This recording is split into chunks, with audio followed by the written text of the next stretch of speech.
intervene to stop the violence, he never did. In other words, this violent, bloody insurrection that occurred on January 6th would not have occurred but for President Trump. The evidence we presented at trial makes this absolutely clear. And this attack, as we said, didn't come from one random speech, and it didn't happen by accident, and that mob didn't come out of thin air. Before the election, Donald Trump spread lie after lie about potential fraud. An election, remember, that hadn't even happened yet. Months before the election took place, he was saying it was rigged, that it was going to be stolen, all to make his supporters believe that the only way he was going to lose is if the election was stolen, if the election was rigged. And when he did lose, he spent week after week inciting his supporters to believe that their votes had been stolen and that the election was fraudulent and that it was their patriotic duty to fight like hell to stop the steal and take their country back. And remember, this is in the United States where our vote is our voice. You tell somebody that an election victory is being stolen from them, that's a combustible situation. And he gave them clear direction on how to deal with that. For example, on December 19th, 18 days prior to January 6th, President Trump told them how and where to fight for it. He first issued his call to action for January 6th. This was a save the date sent 18 days before the event on January 6th. And it wasn't just a casual one-off reference or a singular invitation. For the next 18 days, he directed all of the rage he had incited to January 6th. And that was, for him, what he saw as his last chance to stop the transfer of power, to stop from losing the presidency. And he said things like, quote, fight to the death, and January 6th will be a, quote, wild and, quote, historic day. And this was working. They got the message. In the days leading to the attack, report after report, social media post after social media post confirmed that these insurgents were planning armed violence. But they were planning it because he had been priming them, because he had been amping them up. That's why they were planning it. And these posts, confirmed by reports from the FBI and Capitol Police, made clear that these insurgents were planning to carry weapons, including guns, to target the Capitol itself. And yet, Donald Trump, from January 5th to the morning of his speech, tweeted 34 times, urging his supporters to get ready to stop the steal. He even, on the eve of the attack, warned us that it was coming. He warned us that thousands were descending into D.C. and would not take it anymore. And when they got here at the Save America March, he told them again in that speech exactly what to do. His lawyer opened with, quote, let's have trial by combat. That was Rudy Giuliani. And Donald Trump brought that message home. In fact, he praised Rudy Giuliani as a fighter. And President Trump used the words fight or fighting 20 times in that speech. Remember, you've just told these people, these thousands of people, that somebody has stolen your election, your victory. You're not going to get the president that you love. Senators, that is an incredibly combustible situation when people are armed and they've been saying that they're mad as hell and they're not going to take it anymore. He looked out to a sea of thousands, some wearing body armor, helmets, holding sticks and flagpoles, some of which they would later use to beat Capitol Police, and told them that they could play by different rules. Play by different rules. He even at one point quite literally pointed to the Capitol as he told them to fight like hell. After the attack, we've shown clearly, that once the attack began, insurgent after insurgent made clear they were following the president's orders. You saw us present that evidence of the insurgents who were there that day, who said, I came because the president asked me to come. I was here at his invitation. You saw that of the folks that were in the Capitol that day. The time has expired. Are there further questions? Mr. President.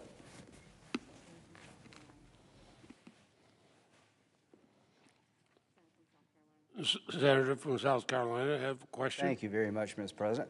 Submit it. I send a question to the desk on behalf of myself, Senator Cruz, Marshall, and Kramer to council.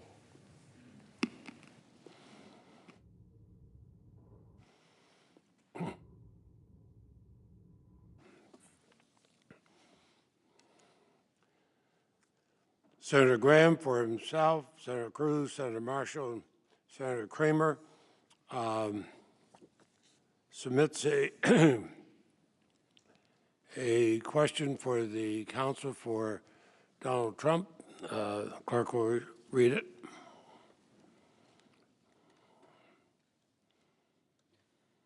Does a politician raising bail for rioters encourage more rioting? Counsel has 5 minutes. Yes. Does counsel yield back the rest of their time? Council's time is yielded back. Are there other questions? Mr. President, The senator from Georgia. I have a question for the desk. Send it to the desk.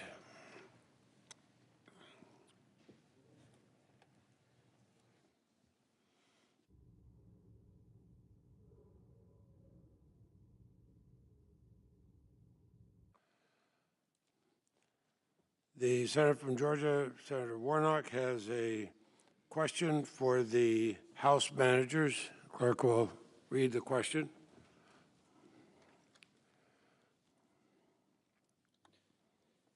Is it true or false that in the months leading up to January 6th, dozens of courts, including state and federal courts in Georgia, rejected President Trump's campaign's efforts to overturn his loss to Joe Biden?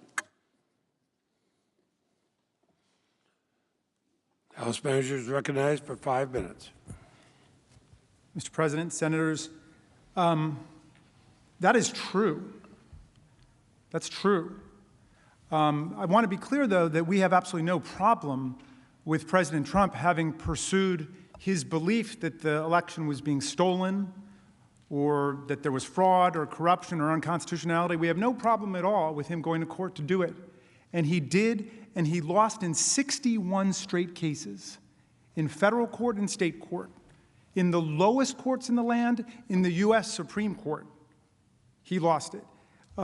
He lost in courts in Pennsylvania, Arizona, Georgia, Michigan, Minnesota, Nevada, and Wisconsin. All of them said the same thing. They couldn't find any corruption. They couldn't find any fraud, certainly nothing rising to a material level that would alter the outcome of any of the elections, and there was no unconstitutionality. That's the American system.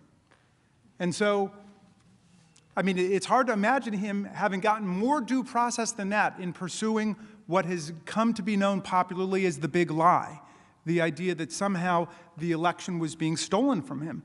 And we have no problem with the fact that he went to court to do all those things. But notice, number one, the big lie was refuted, devastated, and demolished in federal and state courts across the land, including by 8 judges appointed by President Donald Trump himself.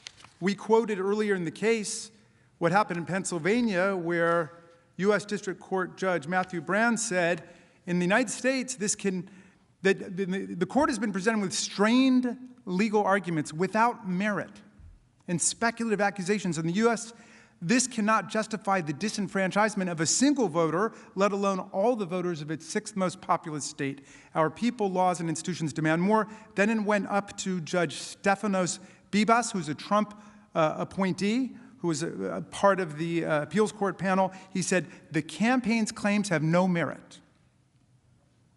The number of ballots it specifically challenges is far smaller than the 81,000 vote margin of victory, and it never claims fraud or that any votes were cast by illegal voters. Plus, tossing out millions of mail-in ballots would be drastic and unprecedented, disenfranchising a huge swath of the electorate and upsetting all of the down-ballot races, too, which incidentally weren't being challenged, even though it was the exact same ballot that had been brought. So the problem was when the president went from his judicial combat, which was fine, to intimidating and bullying state election officials and state legislators, and then finally, as Representative Cheney said, summoning a mob, assembling a mob, and then lighting the match for an insurrection against the Union. When he crossed over from nonviolent means, no matter how ridiculous or absurd, that's fine, he's exercising his rights, to inciting violence, that's what this trial is about. And we heard very little of that from the presentation of the president's lawyers. They really didn't address the facts of the case at all. There were a couple propaganda reels about Democratic politicians that would be excluded in any court in the land. They talked about the rules of evidence. All of that was totally irrelevant to the case before us. Whatever you think about it, it's irrelevant. And we'll be happy, to, of course, to address the First Amendment arguments, too. Mr. President. The senator from Maine. Mr. President, I send a question to the desk.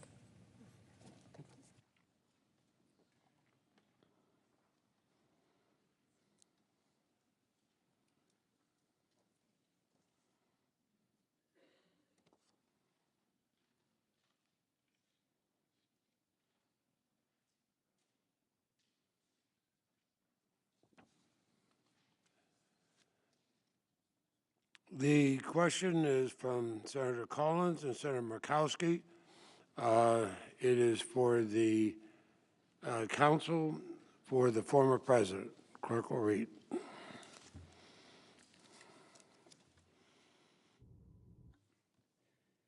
Exactly when did President Trump learn of the breach of the Capitol? What specific actions did he take to bring the rioting to an end? And when did he take them? Please be as detailed as possible.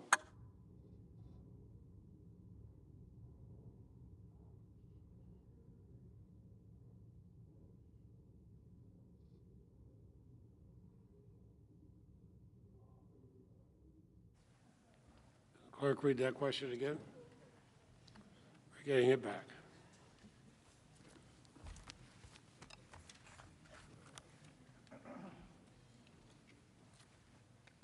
Exactly when did President Trump learn of the breach of the Capitol? And what specific actions did he take to bring the rioting to an end? And when did he take them? Please be as detailed as possible. Mr. Van Veen. The House managers have given us absolutely no evidence one way or the other onto that question. We're able to piece together a timeline, and it goes all the way back to December 31st, January 2nd. There is a lot of interaction between the authorities and getting folks to have security beforehand. On the day, we have a tweet at 2:38, so it was certainly sometime before then. With the rush to bring this impeachment, there's been absolutely no investigation into that. And that's the problem with this entire proceeding. The House managers did zero investigation, and the American people deserve a lot better than coming in here with no evidence, hearsay on top of hearsay on top of reports that are of hearsay. Due process is required here, and that was denied.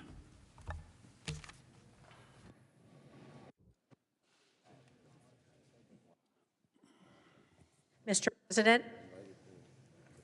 And the senator from Nevada. Mr. President, I send a question to the desk.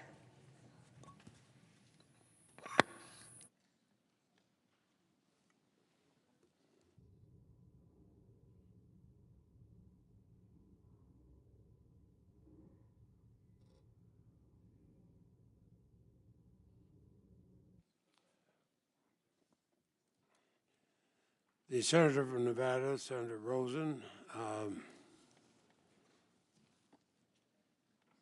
submits a question for the House managers.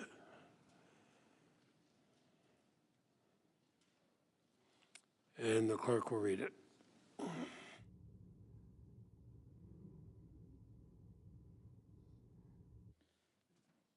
On January 6th, the anti-Semitic Proud Boys group that President Trump had told to stand by laid siege to the Capitol alongside other rioters, including one wearing a Camp Auschwitz shirt. Is there evidence that President Trump knew or should have known that his tolerance of anti-Semitic speech, hate speech, combined with his own rhetoric, could incite the kind of violence we saw on January 6th?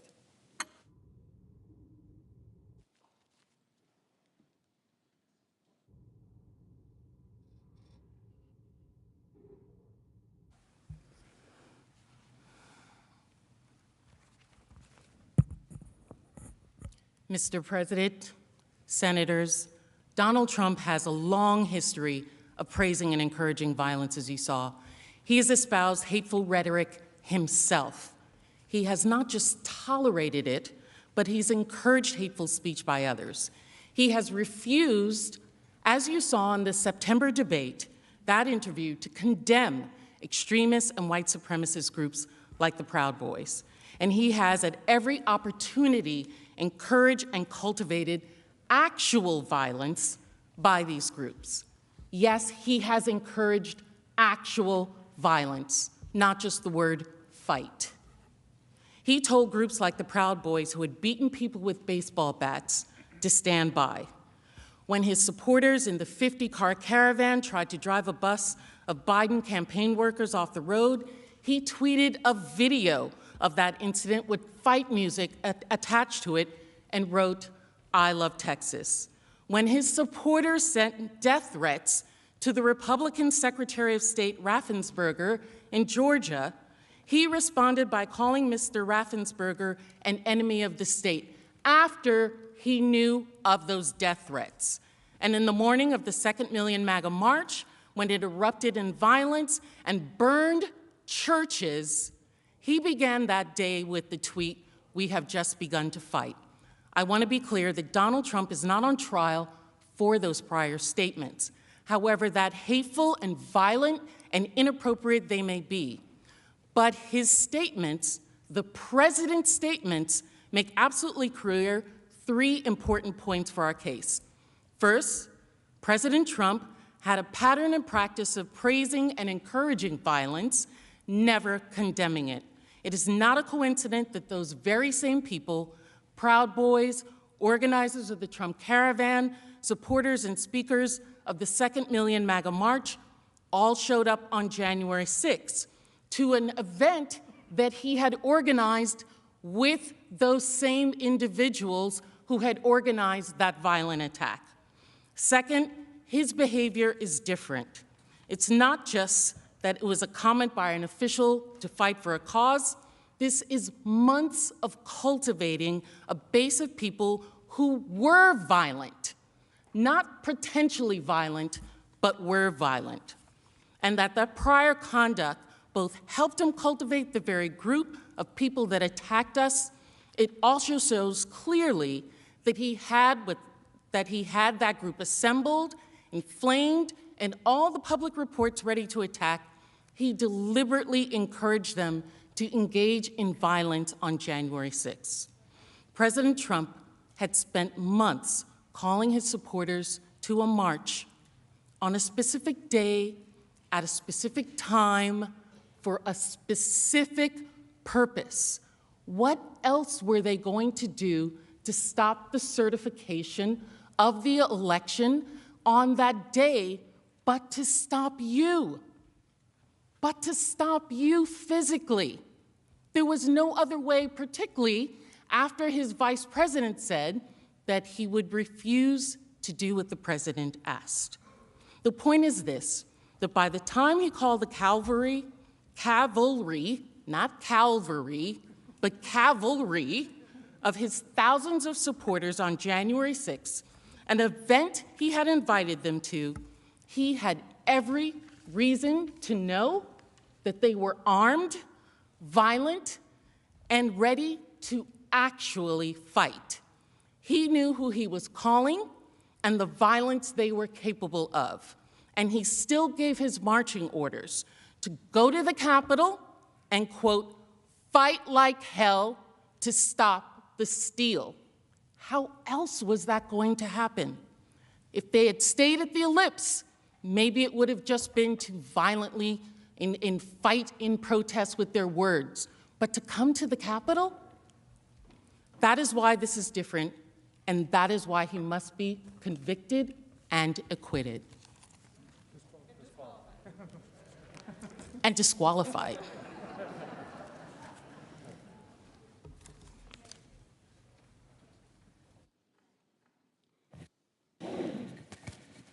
Mr. President,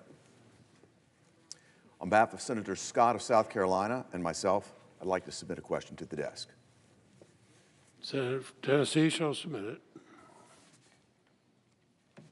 Thank you.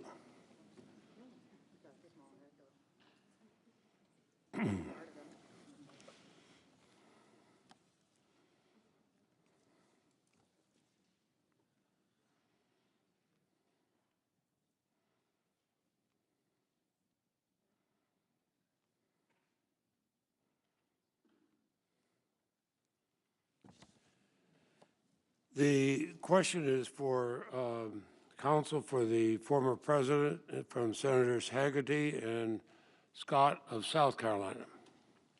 Clerk will read the question.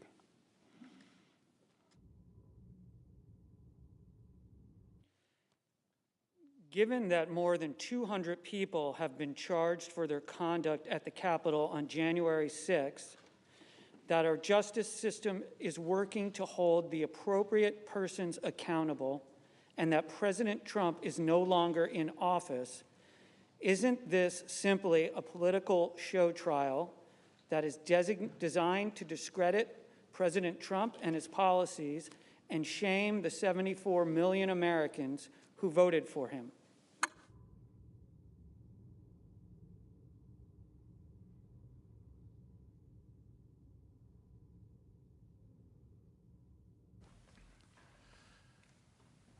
Thank you, Senators, for that question. That's precisely what the 45th President believes this gathering is about. We believe in law and order and trust that the federal authorities that are conducting investigations and prosecutions against the criminals that invaded this building will continue their work and be as aggressive and thorough as we know them to always be, and that they will continue to identify those that entered the inner sanctum of our government and desecrated it. The 45th President no longer holds office. There is no sanction available under the Constitution, in our view, for him to be removed from office that he no longer holds. The only logical conclusion is that the purpose of this gathering is to embarrass the 45th President of the United States and in some way try to create an opportunity for senators to suggest that he should not be permitted to hold office in the future, or at the very least, publicize this throughout the land to try to damage his ability to run for office when and if he is acquitted, and at the same time, tell the 74 million people who voted for them that their choice was the wrong choice. I believe that this is a divisive way of going about handling impeachment, and it denigrates the great solemnity that should attach to such proceedings. I yield the remainder of my time, Mr. President.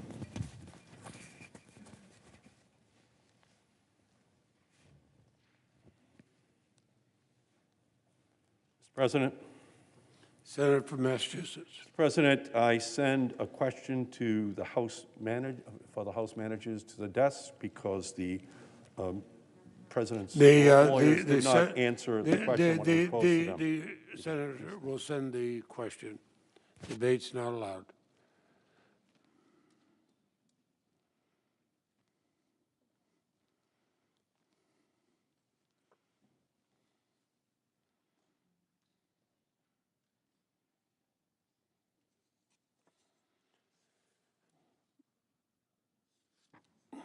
The question is from Senator Markey with Senator Duckworth to the manager on the part of the House Representatives. The clerk will read the question.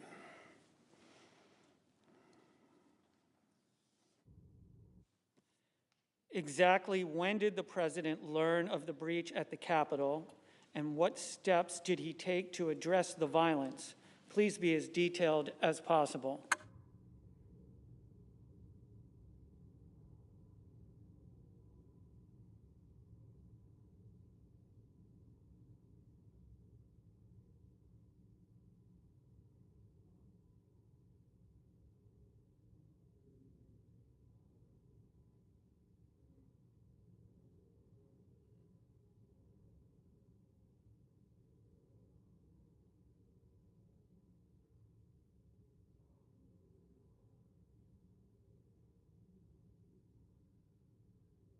Just wish to respond.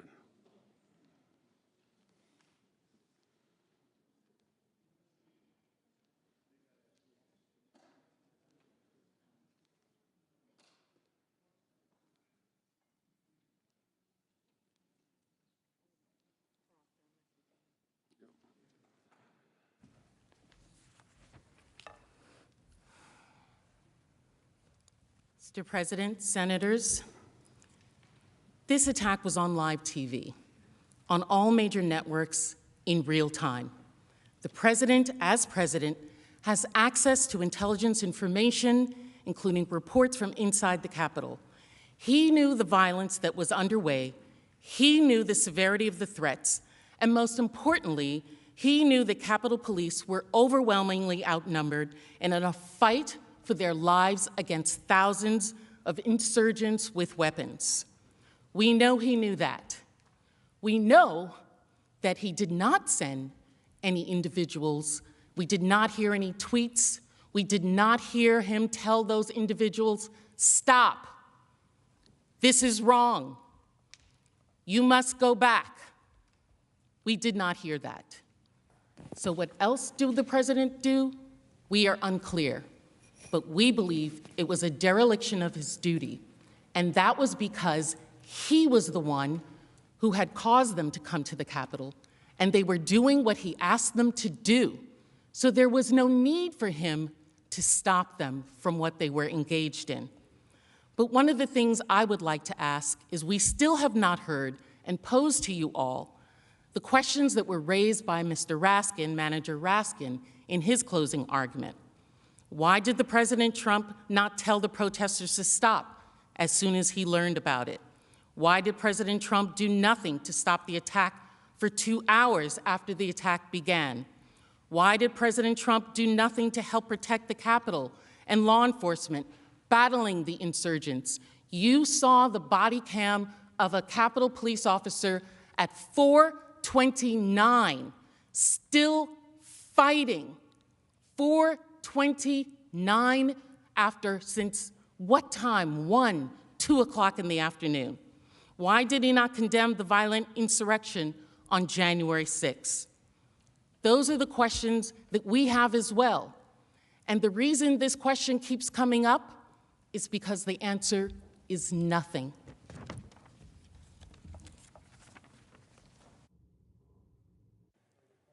Mr. President, The senator from Utah. I send a question to the desk.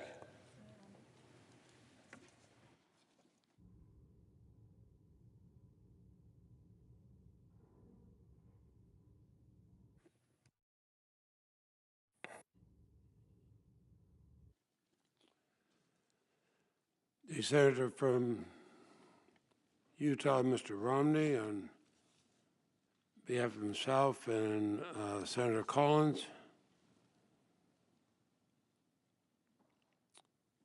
Submits a question, and the clerk will read it.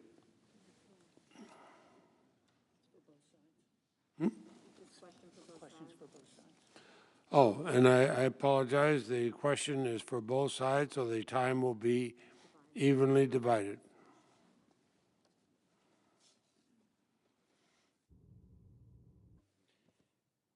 When President Trump sent the disparaging tweet at 2:24 p.m. regarding Vice President Pence, was he aware that Vice President had been removed from the Senate by the Secret Service for his safety.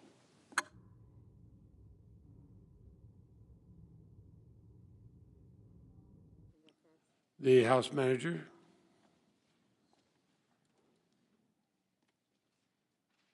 And time will be evenly divided between.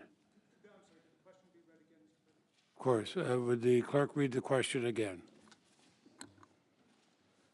When President Trump sent the disparaging tweet at 2:24 p.m. regarding Vice President Pence, was he aware that the Vice President had been removed from the Senate by the Secret Service for his safety?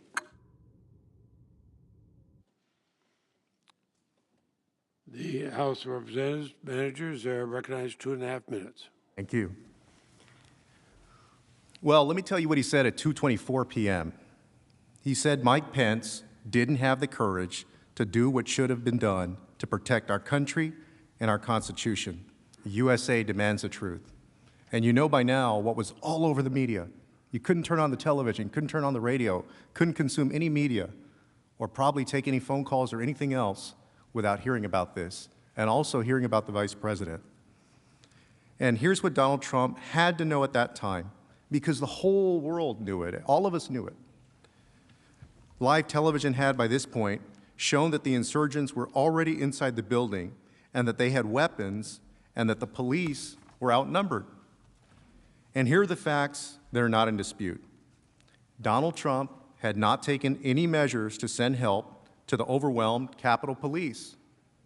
As president, at that point, when you see all this going on and the people around you are imploring you to do something, and your vice president is there, why wouldn't you do it?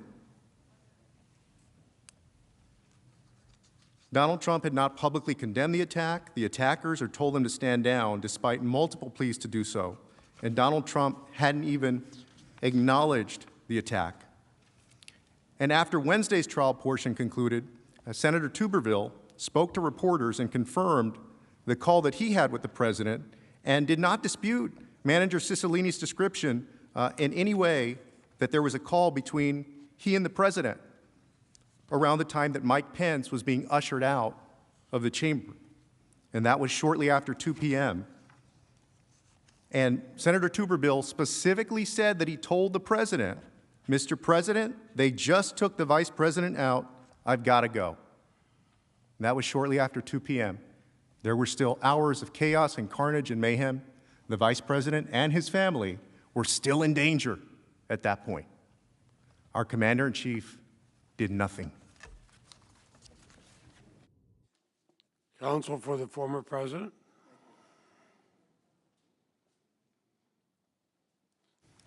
The answer is no.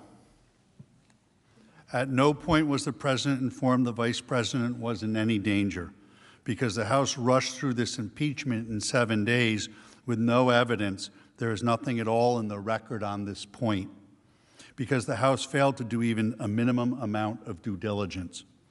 What the president did know is that there was a violent riot happening at the Capitol.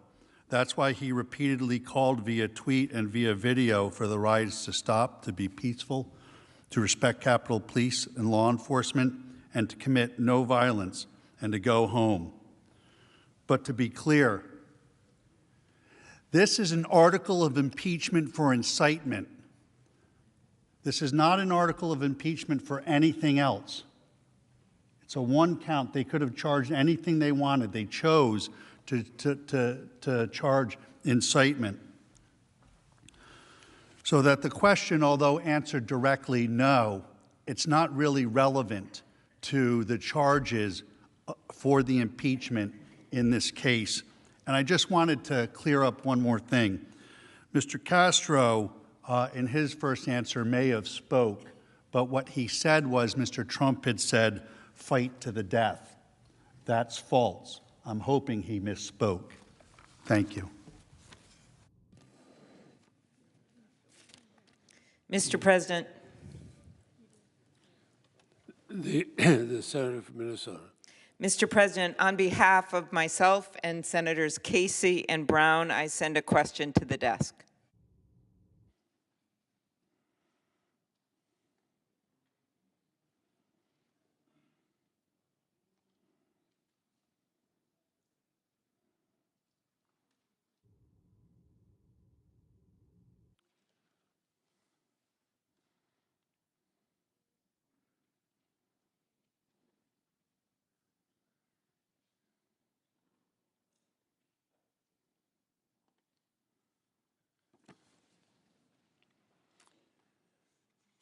It's a question from Senator Klobuchar, Senator Casey, Senator Brown to the House managers. The clerk will report.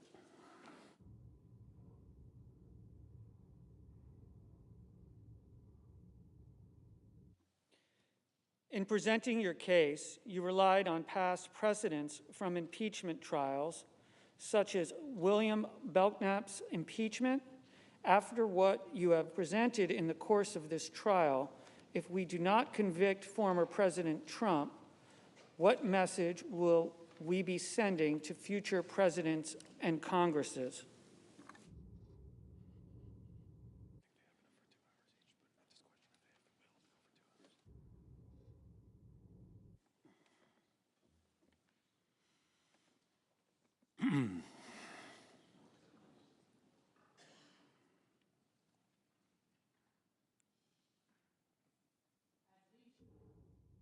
President Trump engaged in a course of conduct that incited an armed attack on the Capitol.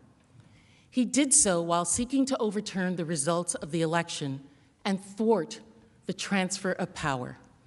And when the attack began, he further incited violence aimed to his own vice president, even as demonstrated his state of mind by failing to defend us and the law enforcement officials who protect us. The consequences of his conduct were devastating on every level. Police officers were left overwhelmed, unprotected. Congress had to be evacuated. Our staff barricaded in this building, calling their families to say goodbye. Some of us, like Mr. Raskin, had children here. And these people in this building, some of whom were on the FBI's watch list, took photos, stole laptops, destroyed precious statues, including one of John Lewis, desecrated the statue of a recently deceased member of Congress who stood for nonviolence. This was devastating, and the world watched us, and the world is still watching us to see what we will do this day, and we'll know what we did this day 100 years from now. Those are the immediate consequences, and our actions will reverberate as to what are the future consequences. The extremists who attacked the Capitol at the president's provocation will be emboldened. All our intelligence agencies have confirmed this. It is not House managers saying that. There are quite literally standing by and standing ready. Donald Trump told them this is only the beginning. They are waiting and watching to see if Donald Trump is right that everyone said this was totally appropriate. Let me also bring something else up. I'll briefly say that defense counsels put a lot of videos out in their defense, playing clip after clip of Black women talking about fighting for a cause or an issue or a policy. It was not lost on me as so many of them were people of color and women, and Black women like myself, who are sick and tired of being sick and tired for our children, your children, our children. This summer, things happened that were violent, but there were also things that gave some of us Black women great comfort. Seeing Amish people from Pennsylvania standing up with us, members of Congress fighting up with us. And so I thought we were past that. I think maybe we're not. There are long-standing consequences, decisions like this that will define who we are as a people, who America is. We have in this room made monumental decisions. You all have made monumental decisions. We've declared wars, passed civil rights acts, ensured that no one in this country is a slave. Every American has the right to vote. unless you live in a territory. At this time, some of these decisions are even controversial, but history has shown that they define us as a country and as a people. Today is one of those moments, and history will wait for our decision.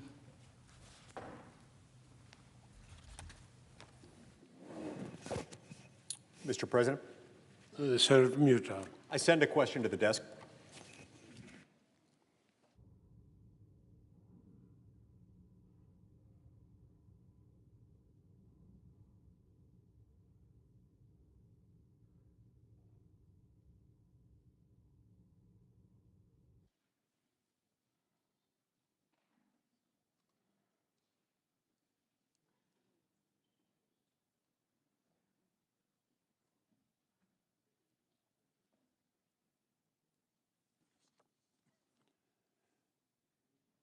The Senator from Utah, Mr. Lee, sends a question on behalf of himself, Senator Hawley, Senator Crapo, Senator Blackburn, Senator Portman, and the question is for the counsel for the former president.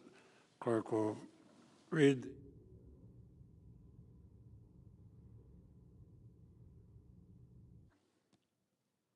Multiple state constitutions enacted prior to 1787, namely the constitutions of Delaware, Virginia, Pennsylvania, and Vermont, specifically provided for the impeachment of a former officer. Given that the framers of the U.S. Constitution would have been aware of these provisions, does their decision to omit language specifically authorizing the impeachment of former officials indicate that they did not intend for our Constitution to allow for the impeachment of former officials?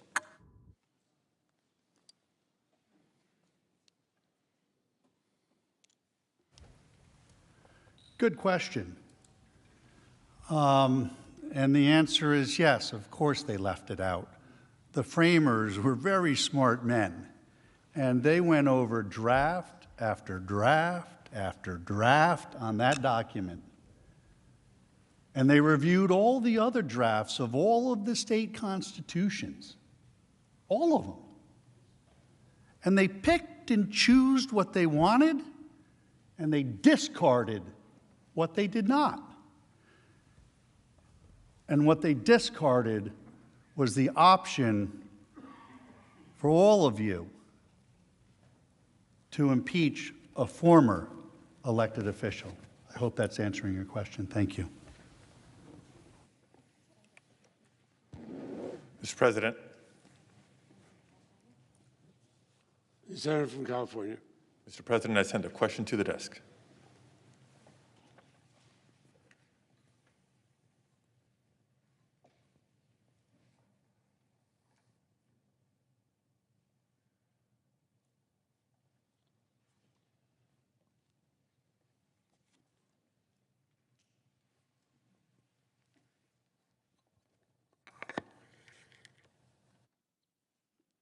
The Senator from California submits a question for the House managers.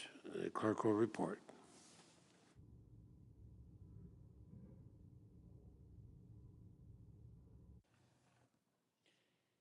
Having been on the front lines of combating the big lie over the past 4 years as California's chief elections officer, it is clear that President Trump's plot to undermine the 2020 election was built on lies and conspiracy theories. How did this plot to unconstitutionally keep President Trump in power lead to the radicalization of so many of President Trump's followers and the resulting attack on the Capitol?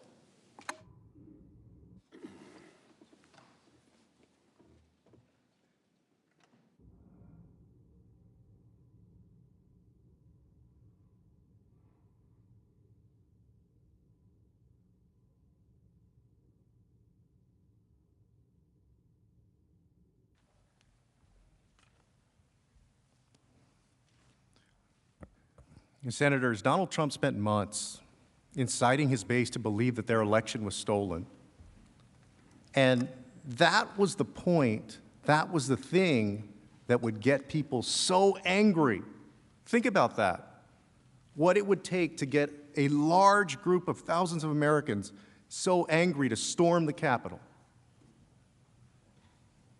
That was the purpose behind Donald Trump saying that the election had been rigged and that the election had been stolen.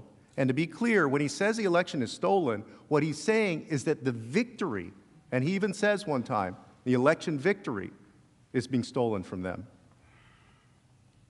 Think about how significant that is to Americans. Again, you're right, over 70 million, I think 74 million people voted for Donald Trump. And this wasn't a one-off comment. It wasn't one time. It was over and over and over and over and over again with a purpose.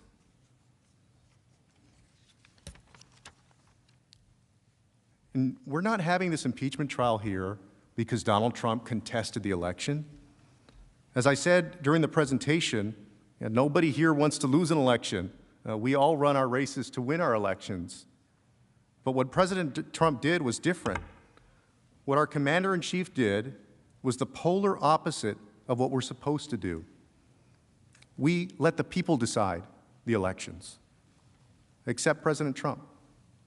He directed all of that rage that he had incited to January 6th, the last chance.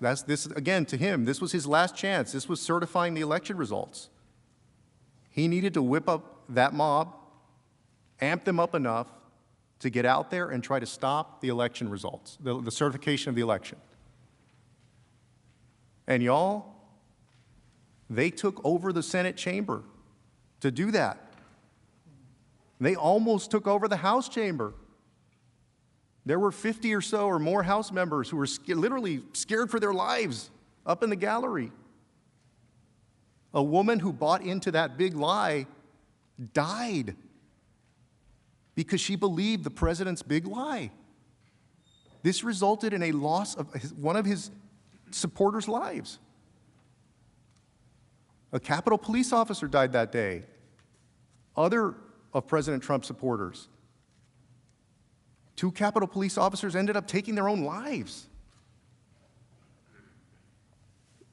Defense counsel, their defense is basically everything President Trump did is okay, and he could do it again. Is that what we believe? That there is no problem with that? That it's perfectly fine if he does the same thing all over again? This is dangerous. He's inciting his base. He was using the claim of a rigged election. We have never seen somebody do that over and over and over again, tell a lie, say 6 months ahead of time that it's a rigged election. There is a dangerous consequence to that. When you've got millions of followers on Twitter and millions of followers on Facebook, and you've got that huge bully pulpit from the White House, and you're the President of the United States, there is a cost to doing that. People are listening to you in a way that, quite honestly, they're not listening to me, and they're not listening to all of us in this room. You know, I just want to clear up, the defense counsel made a point about something that I read earlier. The defense counsel suggested I misspoke. And I just want to clarify for the record that the tweet I referenced, let me read you the tweet directly. If a Democrat presidential candidate had an election rigged and stolen with proof of such acts at a level never seen before, the Democrat senators would consider it an act of war and fight to the death. Mitch and the Republicans do nothing, just want to let it pass. No fight. So Donald Trump was equating what Democrats would do if their election was stolen. He said they'd fight to the death. Why do you think he sends that tweet? Because he's trying to say, hey, the other side would fight to the death, so you should fight to the death. I mean, do we read that any other way?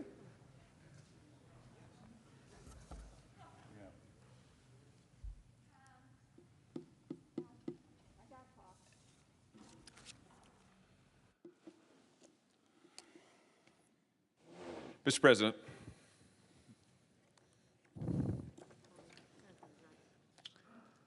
senator from Missouri. Mr. President, on my behalf and on behalf of Senator Kramer, I send a question to the desk.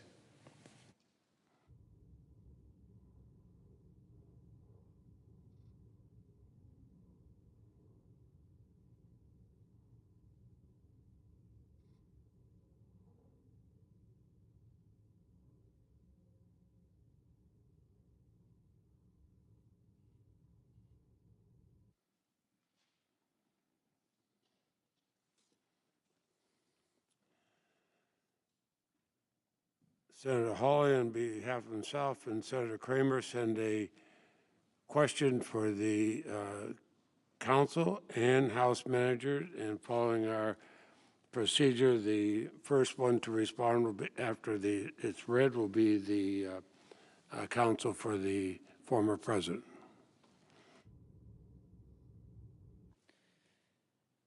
If the Senate's power to disqualify is not derivative of the power to remove a convicted president from office, could the Senate disqualify a sitting president but not remove him or her?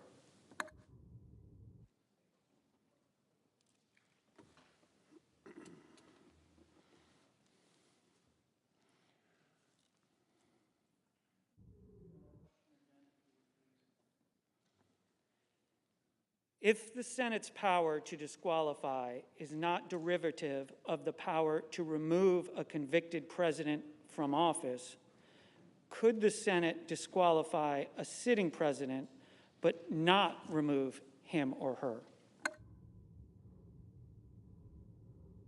President has 2.5 minutes.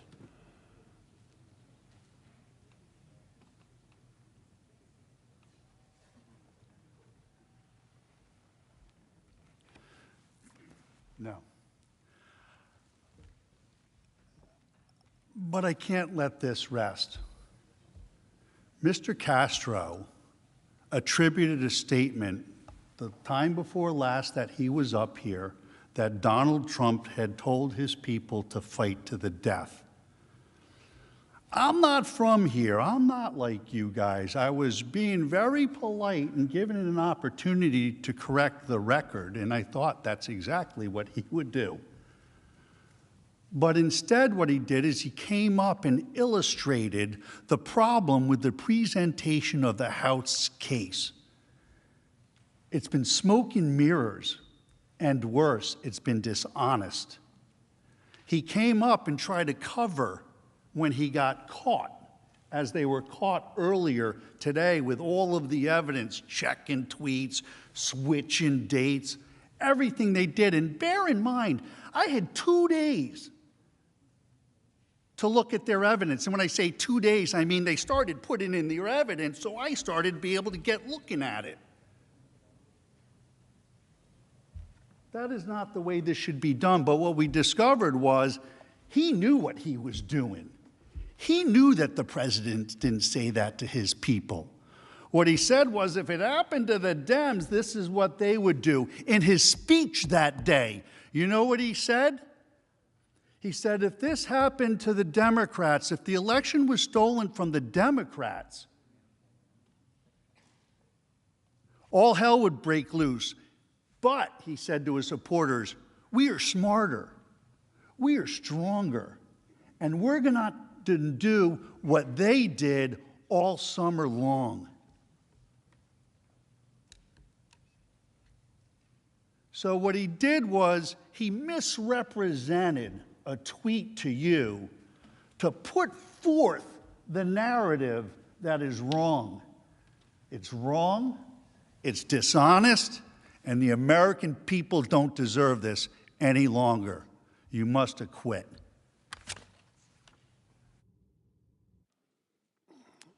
Managers on the part of the House of Representatives have 2.5 minutes.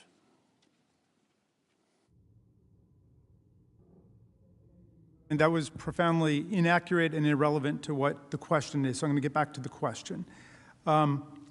So under Article 2, Section 4, a president who is in office must be convicted before removal.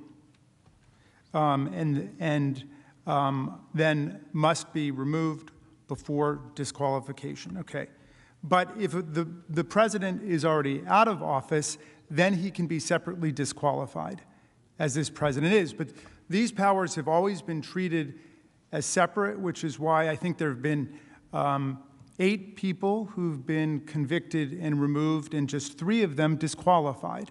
And as you know, there's a totally separate process within the Senate for doing this. The Constitution requires 2/3 vote for conviction, but for disqualification, it's a majority vote. It's a separate thing. So people could vote to convict and then vote not to disqualify. If they felt that the evidence demonstrated that the president was guilty of incitement to insurrection, they could vote to convict. But if they felt that they didn't want to exercise the further power established by the Constitution to disqualify, they wouldn't have to do that, and that could be something that's taken up separately by the Senate by majority vote. Mr. President.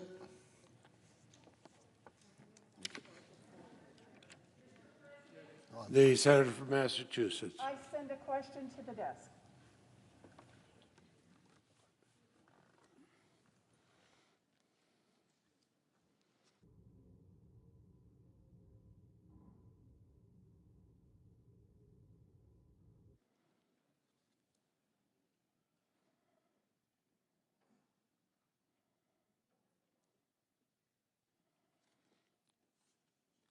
The senator from Massachusetts has a question for the House managers. The clerk will read the question.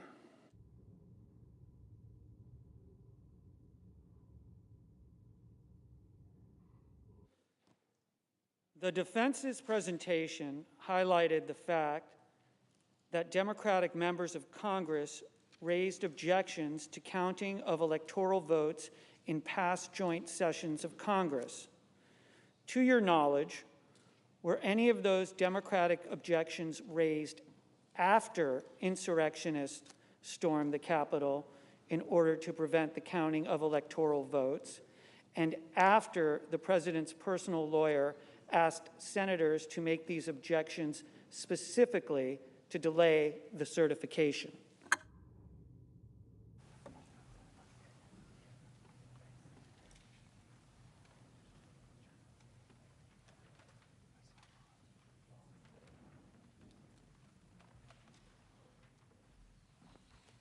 So thank you very much, Mr. President, for the opportunity to respond to that.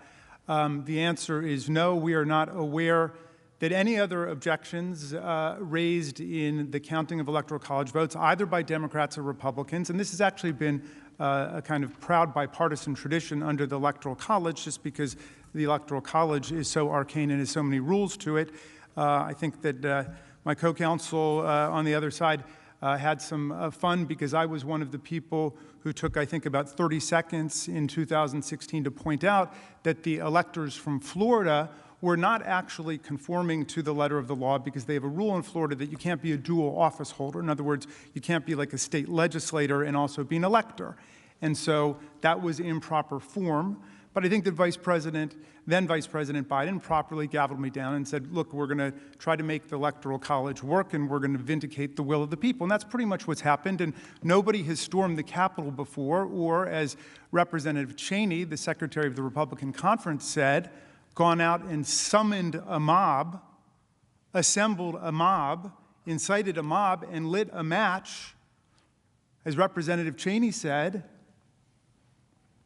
that all of this goes to the doorstep of the president. None of it would have happened without him, and everything is due to his actions. This would not happen. That is the chair of the House Republican Conference, who was the target of an effort to remove her, which was rejected on a vote by more than 2-1 in the House Republican Conference, when there was an attempt to remove her for voting for impeachment and becoming a leader for vindicating our constitutional values.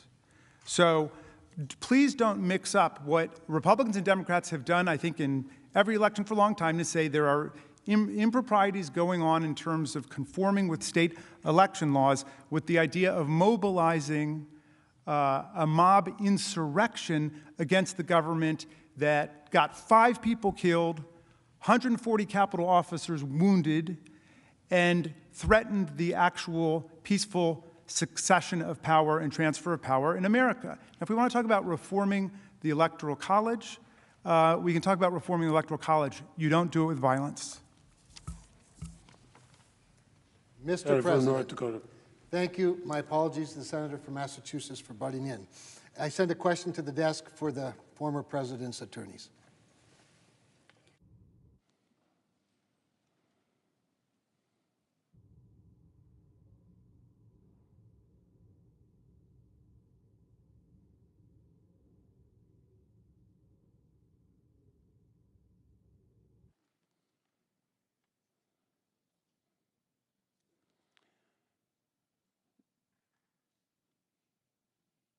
The question from Senator Kramer is for the counsel for the former president. The clerk will read the question.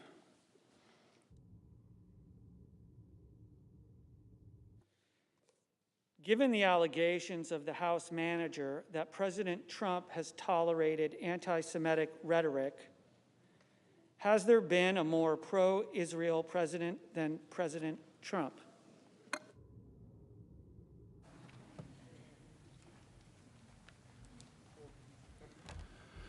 No, but it's apparent that nobody listened to what I said earlier today because the victorial speech needs to stop. You need to stop.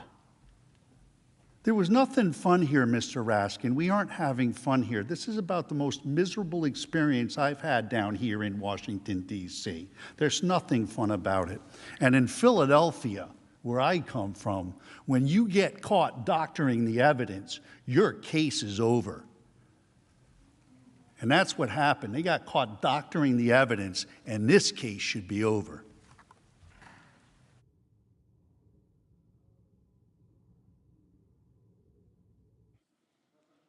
Senator from Vermont.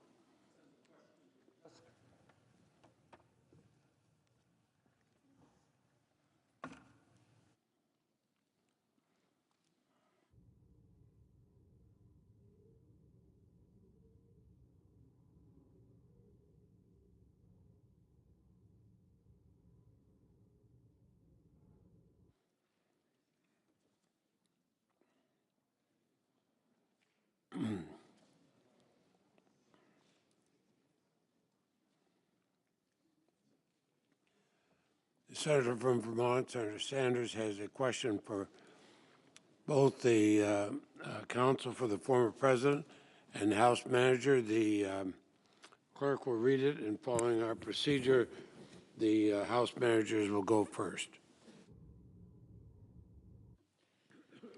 The House prosecutors have stated over and over again that President Trump was perpetrating a big lie when he repeatedly claimed that the election was stolen from him and that he actually won the election by a landslide.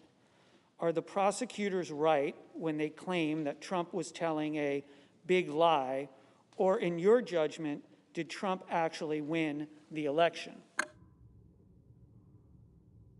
The House managers have up to 2.5 minutes.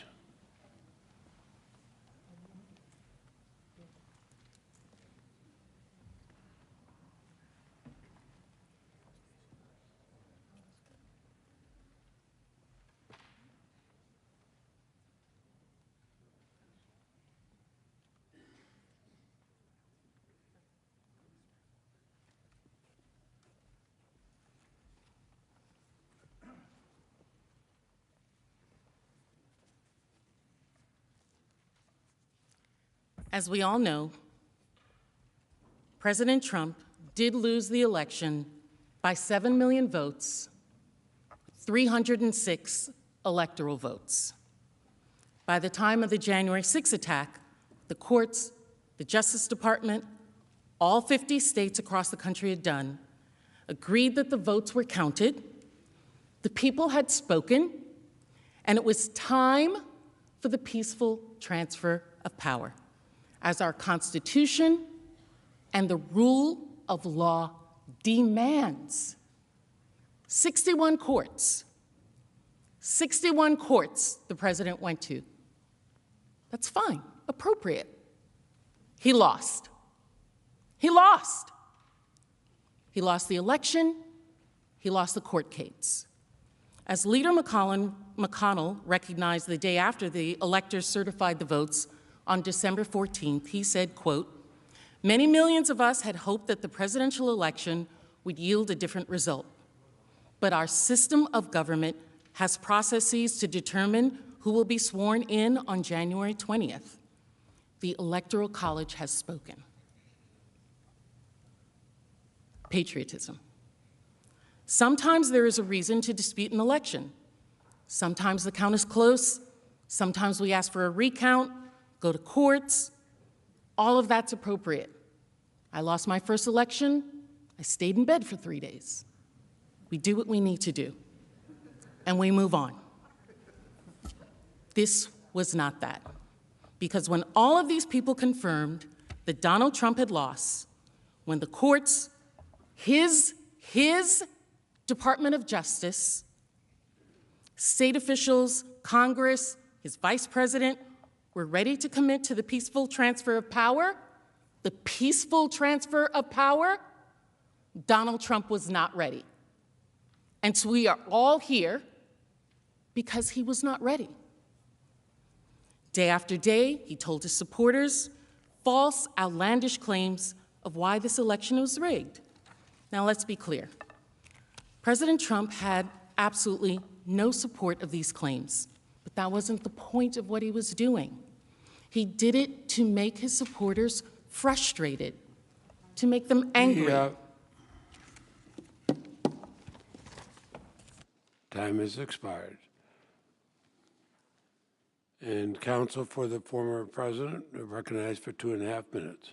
May I have the question read again and not have it count to my 2 minutes? Of course, the clerk will read the question again. The House prosecutors have stated over and over again that President Trump was perpetrating a big lie when he repeatedly claimed that the election was stolen from him and that he actually won the election by a landslide. Are the prosecutors right when they claim that Trump was telling a big lie, or in your judgment, did Trump actually win the election? The counsel for the former president have 2.5 minutes. My judgment? Who asked that? My judgment's irrelevant in this proceeding. It absolutely is. What's supposed to happen here is the article of impeachment is supposed to be... The Senate will be in order. The senators, under the rules, cannot challenge the content of the response. The counsel will continue. May I have the question read again, please? The House prosecutors have stated over and over again that President Trump was perpetrating a big lie when he repeatedly claimed that the election was stolen from him and that he actually won the election by a landslide. Are the prosecutors right when they claim that Trump was telling a big lie, or in your judgment, did Trump actually win the election? In my judgment, it's irrelevant to the question before this body. What's relevant in this impeachment article is, were Mr. Trump's words insightful to the point of violence and riot? That's the charge, that's the question. And the answer is no. He did not have speech that was insightful to violence or riot. Now, what's important to understand here is the House managers have completely, from the beginning of this case to right now, done everything except answer that question. The question they brought before you, the question they want my client to be punished by. That's the questions that should be getting asked. And the answer is, he advocated for peaceful, patriotic protests. They're his words. The House managers have showed zero evidence that his words did anything else. Remember, all of the evidence is this was premeditated. The attack on the Capitol was pre-planned. It didn't have anything to do with Mr. Trump in any way, what he said on that day on January 6th at that ellipse. And that's the issue before this Senate. Now, on the issue of contesting elections and the results, the Democrats have a long history of just doing that. I hope everybody was able to see the video earlier today. Over and over again, it's been contested. When Mr. Trump was elected president, we were told that he was hijacked. Council's 2.5 minutes has expired.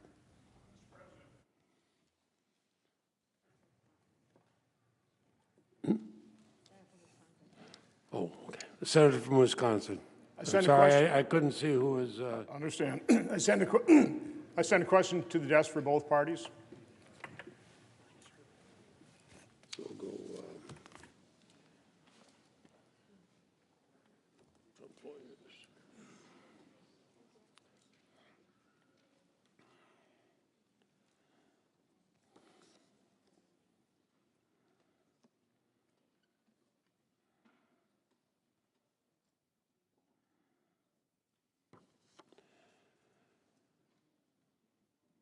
Senator from Wisconsin sends a question for both counsel for the former president and the House managers. Clerk will read it, and the counsel for the former president will have the first 2.5 minutes. The House managers assert that the January 6th attack was predictable and it was foreseeable.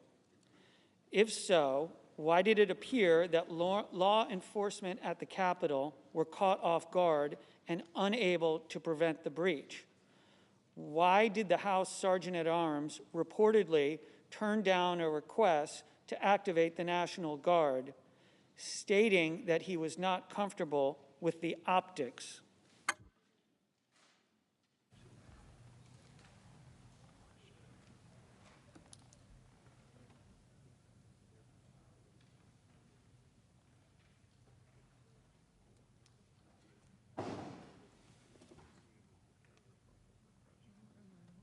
Counsel, former president is recognized.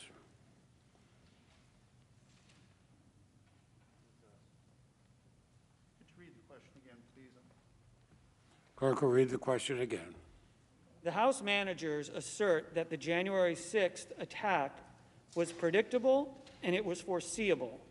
If so, why did it appear that law enforcement at the Capitol were caught off guard and unable to prevent the breach? Why did the House Sergeant-at-Arms reportedly turn down a request to activate the National Guard, stating that he was not comfortable with the optics? Holy cow. That is a really good question. And had the House managers done their investigation, maybe somebody would have an answer to that. But they didn't. They did zero investigation. They did nothing. They looked into nothing.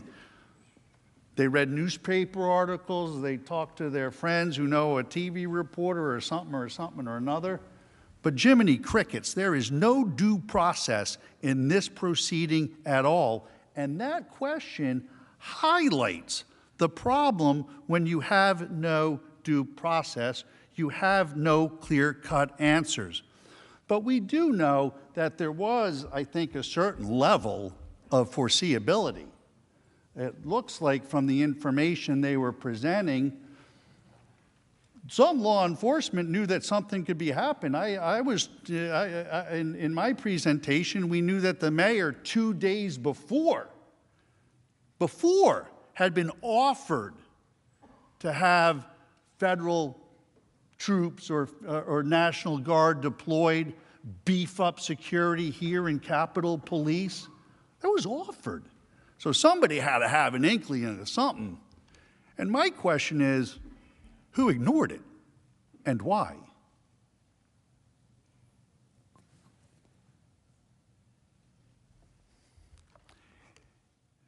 If an investigation were done, we would know the answer to that too. Thank you. The House managers have 2.5 minutes.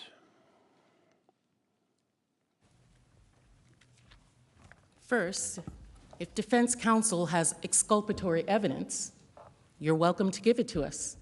We would love to see it. You've had an opportunity to give us evidence that would exculpate the president. Haven't seen it yet. The defense counsel wants to blame everyone else except the person who was most responsible for what happened on January 6th, and that's President Trump, Donald Trump. And he is the person who foresees this the most because he had the reports, he had access to the information, he as well had, we all know how he is an avid cable news watcher. He knew what was going to happen. He cultivated these individuals. These are the undisputed facts. The National Guard was not deployed until over 2 hours after the attack. I heard reference to Mayor Bowser in defense's presentation. Mayor Bowser does not have authority over the Capitol or federal buildings. She could not deploy National Guards to the Capitol. That is outside of the jurisdiction of the mayor of the District of Columbia. At no point in that entire day did the President of the United States, our Commander-in-Chief, tell anyone, law enforcement struggling for their lives, insurgents who felt empowered by the sheer quantity of them, any of us in this building, or the American people, that he was sending help. He did not defend the Capitol.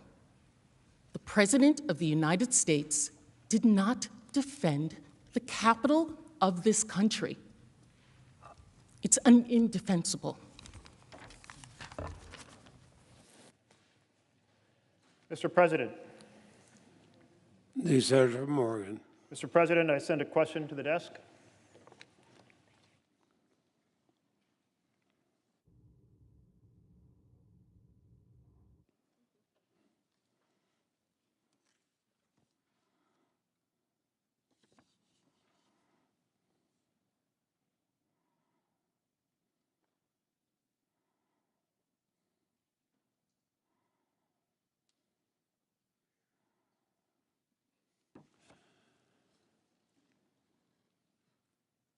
Senator Merkley submits a question for the House managers. The clerk will read the question.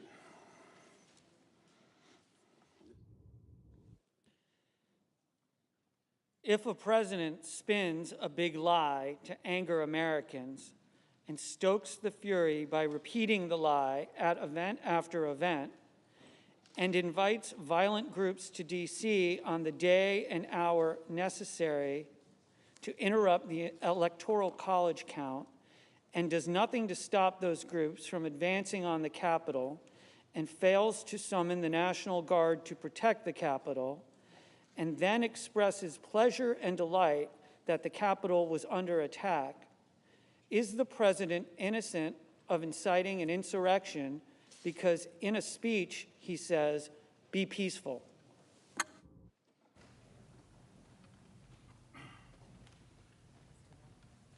The House managers have 5 minutes.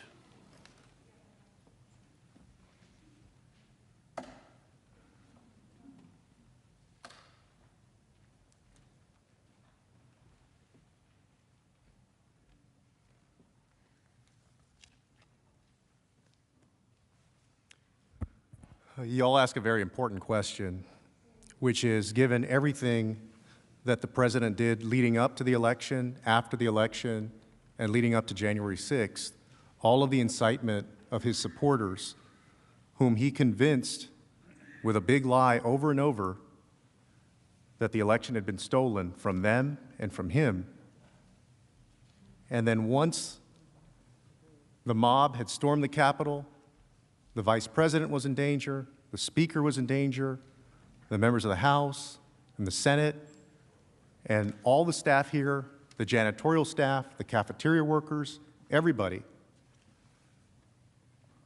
And all of the hot rhetoric that he spoke with, and then simply a few times said, "Stay peaceful." Remember, he said stay peaceful when they'd already gotten violent, when they'd already brought weapons, when they'd already hurt people. What he never said was stop the attack, leave the Capitol, leave immediately.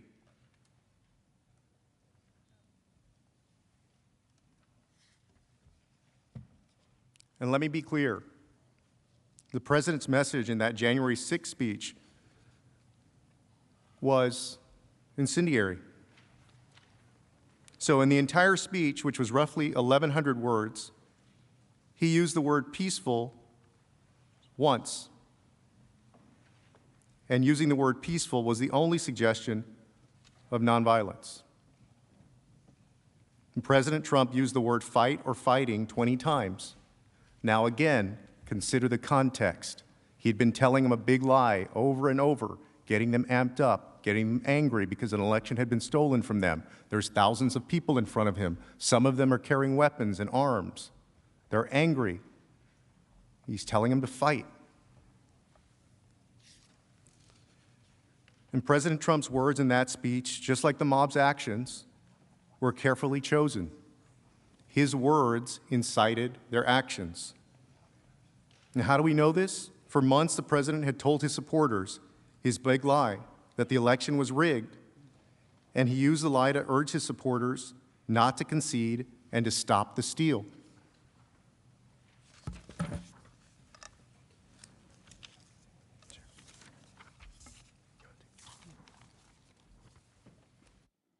If you rob a bank and on the way out the door you yell, "Respect private property," that's not a defense to robbing the bank.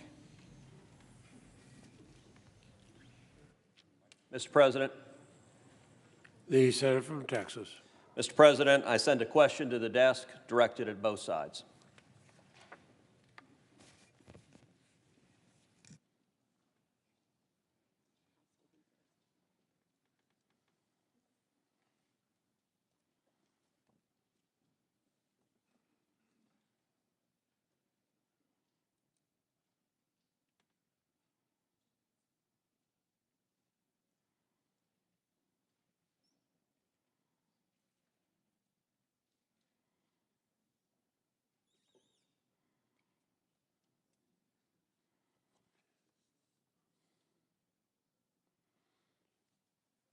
The senator from Texas has a question for both sides. The clerk will read it, and the House managers will go first for 2.5 minutes.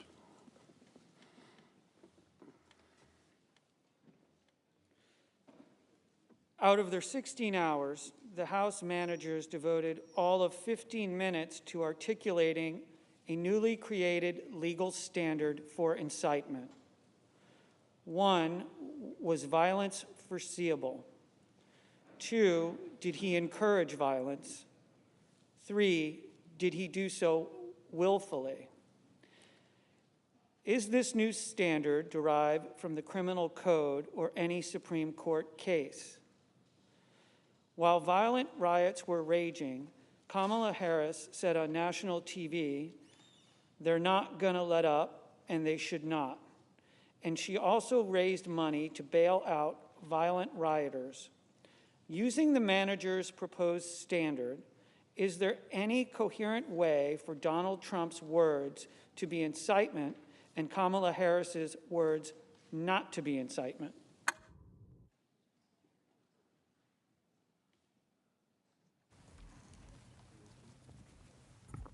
Thank you, Mr. President, Senators. I'm not familiar with the statement that is being referred to with respect to the Vice President, but I find it absolutely unimaginable that Vice President Harris would ever incite violence or encourage or promote violence. Obviously, it's completely irrelevant to the proceeding at hand, and I will allow her to defend herself. The president's lawyers are pointing out that we've never had any situation like this before in the history of the United States, and it's true. There's never been a president who has encouraged a violent insurrection against our own government. So we really have nothing to compare it to. So what we do in this trial will establish a standard going forward for all time. Now, there are two theories that have been put before you, and I think we've got to get past all of the picayune little critiques that have been offered today about this or that. Let's focus on what's really at stake here. The president's lawyers say, echoing the president, his conduct was totally appropriate. In other words, he would do it again.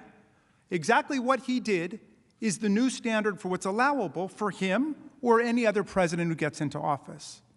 Our point is that his incitement so overwhelms any possible legal standard we have that we've got the opportunity now to declare that presidential incitement to violent insurrection against the Capitol and the Congress is completely forbidden to the President of the United States under the impeachment clauses. So we set forth for you the elements of encouragement of violence, and we saw it overwhelmingly.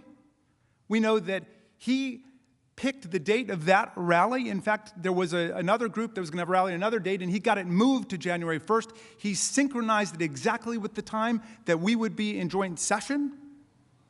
And as Representative Cheney said, he summoned that mob, he assembled that mob, he incited that mob, he lit the match. Come on, get real.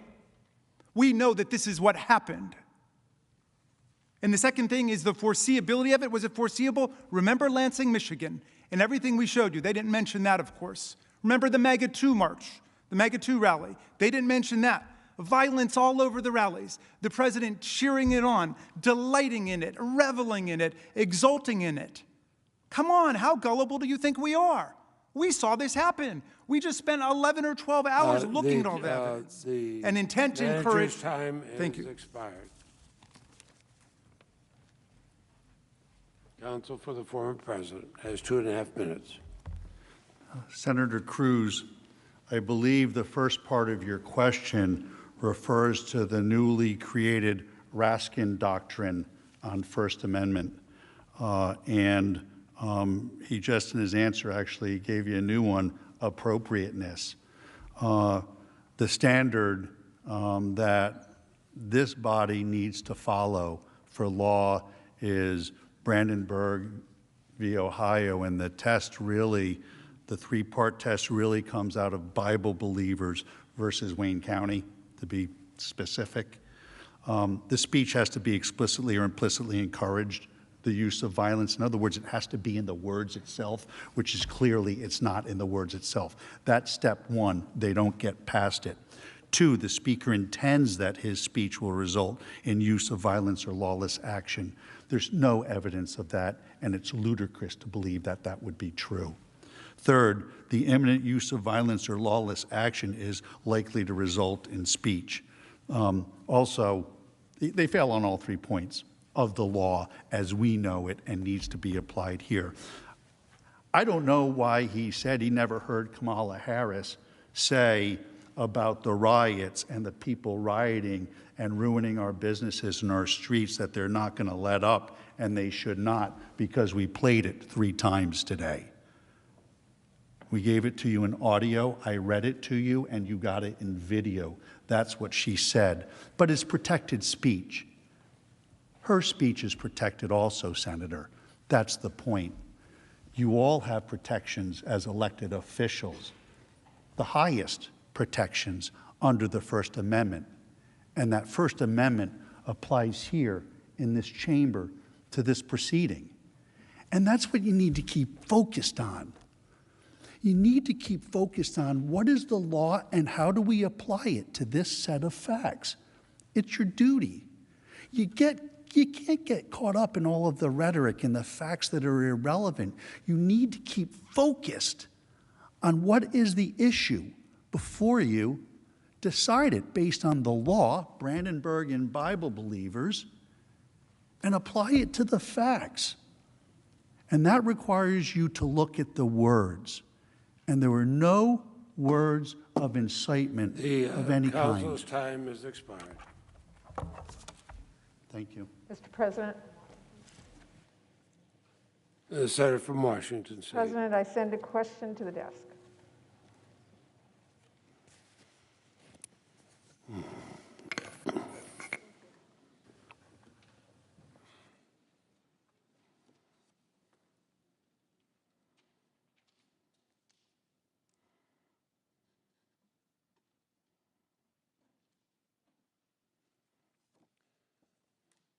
The Senator from Washington, Senator Murray, has a question for the House managers. The clerk will read the question.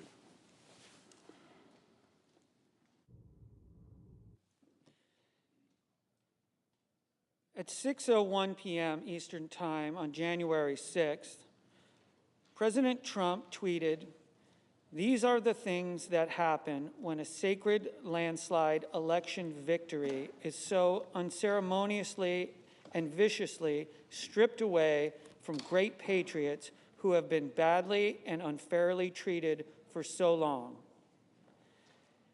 Adding, for rioters to go home with love and in peace. What is the relevance of this tweet to President Trump's guilt?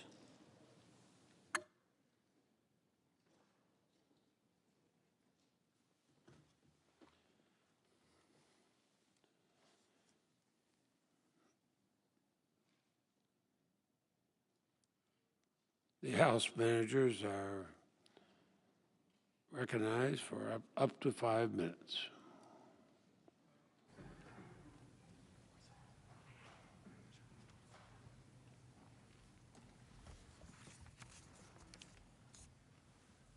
Senators, this was a key quote and a key statement by the President that day, that horrific day. Remember, the Capitol had been stormed, it had been attacked, people had yelled, "Hang Mike Pence," people had gone after Speaker Pelosi, people brought baseball bats and other weapons. Many members of Congress in the Senate and the House were fearful for their own lives. The President didn't call the National Guard. His own administration didn't list him as somebody that they had spoken with to activate the Guard.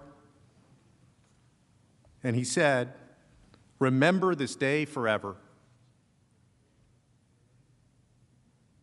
So if he was not guilty of inciting this insurrection, if this is not what he wanted, if it wasn't what he desired, by that time, the carnage had been on television for hours. He saw what was going on. Everybody saw what was going on. If it wasn't what he wanted, why would he have said, "Remember this day forever"? Why commemorate a day like that, an attack on the U.S. Capitol, for God's sake? Why would you do that? Unless you agreed that it was something to praise, not condemn, something to hold up and commemorate. No consoling the nation, no reassuring that the government was secure, not a single word that entire day condemning the attack or the attackers or the violent insurrection against Congress. And this tweet is important because it shows two key points about Donald Trump's state of mind. First, this was entirely and completely foreseeable, and he foresaw it. And he helped incite it over many months. He's saying, "I told you this was going to happen if you certified the election for anyone else besides me, and you got what you deserved for trying to take it away from me." And we know this because that statement was entirely consistent with everything he said leading up to the attack. Second, this shows that Donald Trump intended and reveled in this. Senators, he reveled in this. He delighted in it. This is what he wanted. "Remember this day forever," he said, not as a day of disgrace as it is to all of us, but as a day of celebration and commemoration. And if we let it, if we don't hold him accountable and set a strong precedent, possibly a continuation later on. We will, of course, all of us remember this day, but not in the same way that Donald Trump suggested. We'll remember the bravery of our Capitol and Metro police forces. We'll remember the officer who lost his life, and sadly, the others who did as well, and the devastation that was done to this country because of Donald Trump.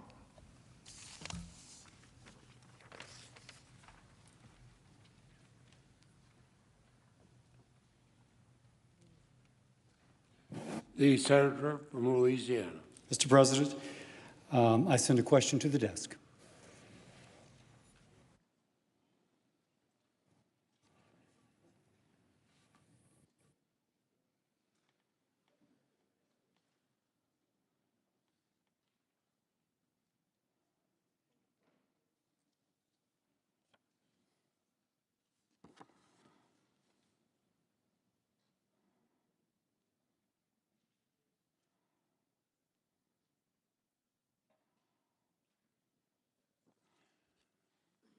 The senator from Louisiana, Mr. Cassidy, has a question for both counsel for the former president and counsel for the House.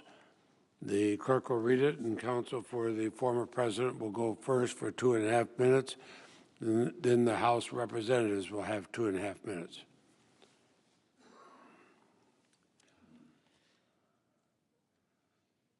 Senator Tuberville reports that he spoke to President Trump at 2:15 p.m.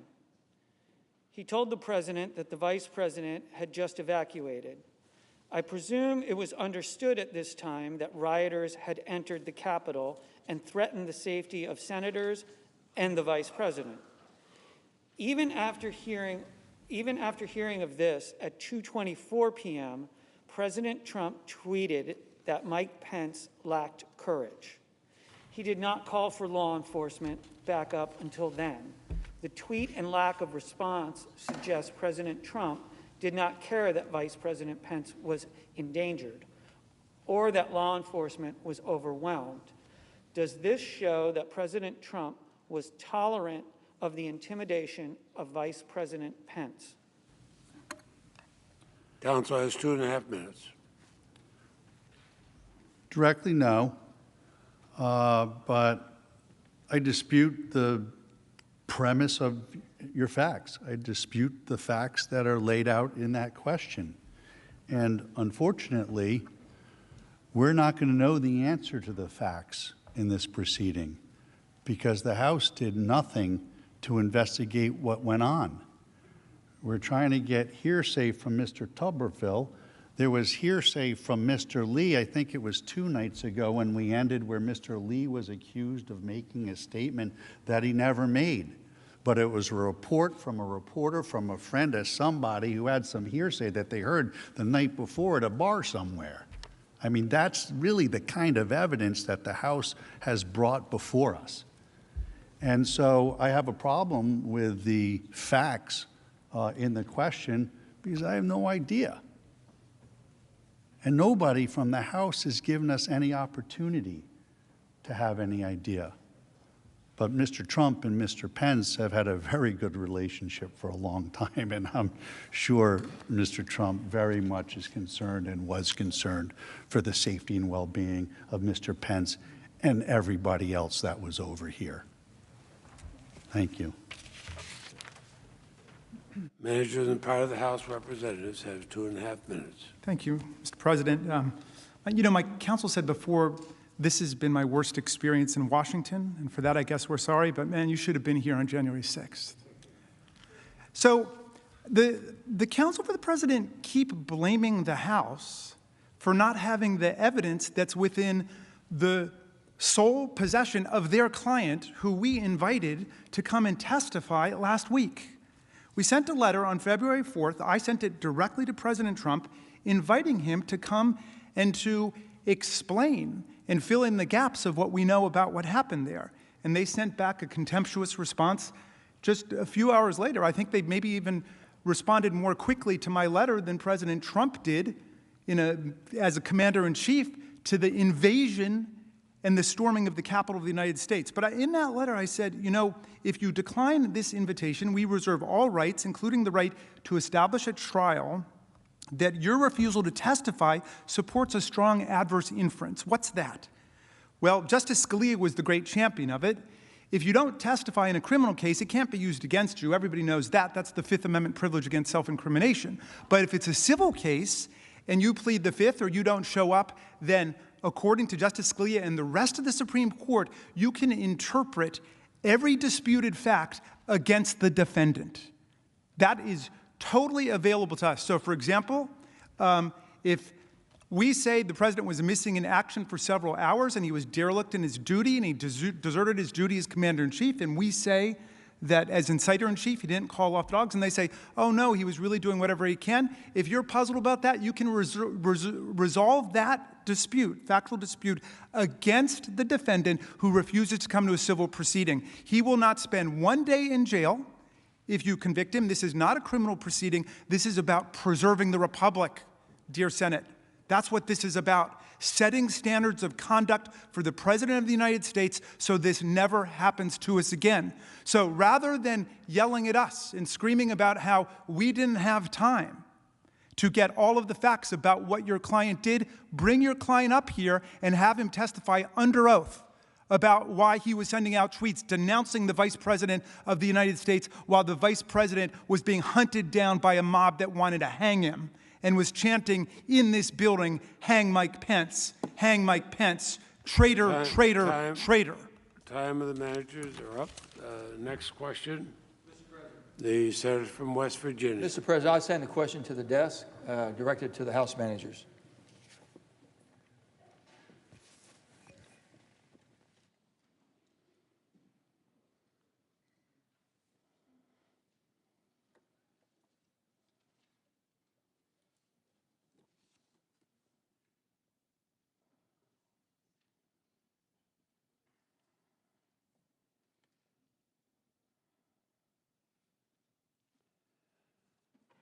The senator from West Virginia has a question for the House managers. The clerk will report.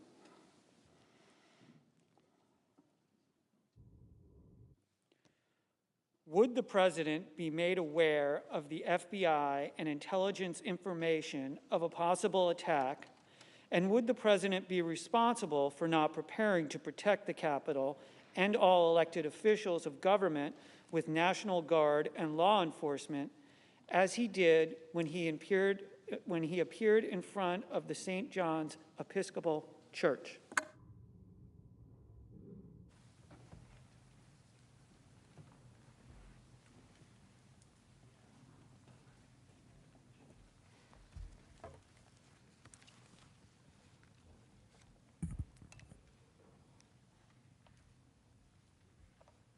It's the responsibility of the president to know.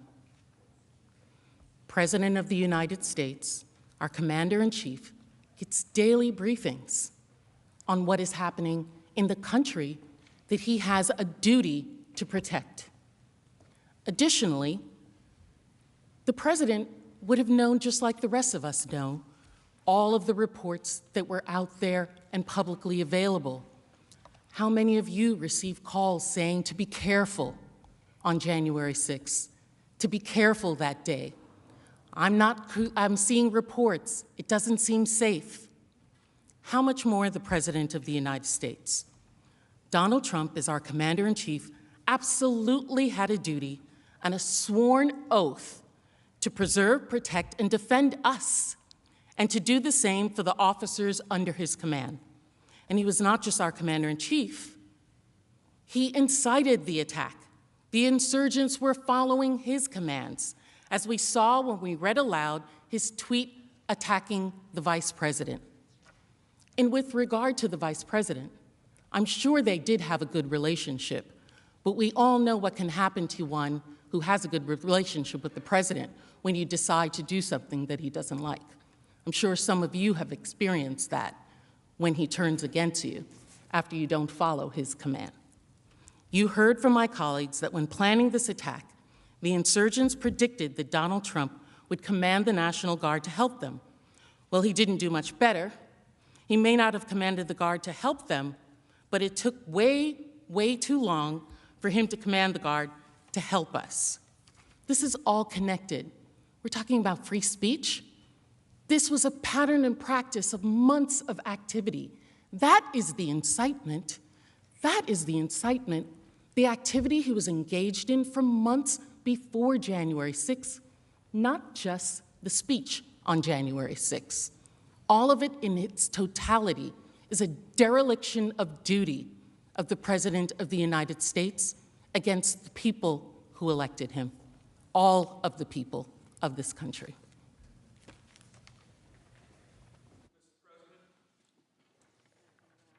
The Senator from Alaska. Mr. President, I send a question to the desk for the former President's Counsel.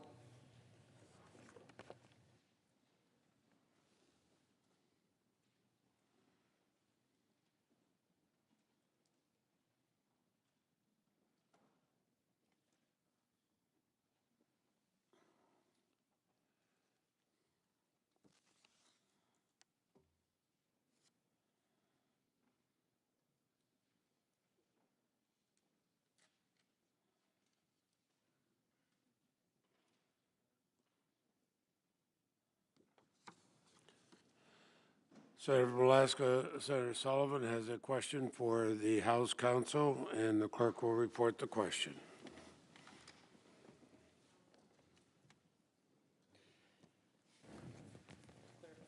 Mr. President. For the former President's Counsel, sorry about that. Thank you, Mr. President. The House manager said yesterday that due process is discretionary, meaning the House is not required to provide, and indeed did not provide in this snap impeachment, any constitutional protections to a defendant in the House impeachment proceedings. What are the implications for our constitutional order of this new House precedent, combined with the Senate's power to disqualify from public office a private citizen in an impeachment trial? Counsel has 5 minutes. That's a complicated question. Could I have that read again, please? The House managers said yesterday that due process is discretionary, meaning the House is not required to provide, and indeed did not provide in this snap impeachment, any constitutional protections to a defendant in House impeachment proceedings. What are the implications for our constitutional order of this new House precedent, combined with the Senate's power to disqualify from public office a private citizen in an impeachment trial? Well, first of all, due process is never discretionary. Good Lord. The Constitution requires that an accused have the right to due process because the power that a prosecutor has to take somebody's liberty when they're prosecuting them is the ultimate thing that we try to save. In this case, just now, in the last 2 hours, we've had prosecutorial misconduct. What they just tried to do was say that it's our burden to bring them evidence to prove their case. And it's not. It's not our burden to bring any evidence forward at all. What's the danger? Well, the danger is pretty obvious. If a majority party doesn't like somebody in the minority party and they're afraid they may lose the election, or if it's somebody in the majority party and there's a private citizen who wants to run against somebody in the majority party, well, they could simply bring impeachment proceedings. And of course, without due process, they're not going to be entitled to a lawyer. They're not going to be entitled to have notice of the charges against them. It puts us into a position where we are the kind of judicial system and governing body that we're all very, very afraid of. From what we left hundreds of years ago, and what regimes all around this world that endanger us, that's how they act. That's how they conduct themselves without giving the accused due process, taking their liberty without giving them just a basic fundamental right under the 5th through the 14th applied to the states, due process. If you take away due process in this country from the accused, if you take that away, there will be no justice and nobody will be safe.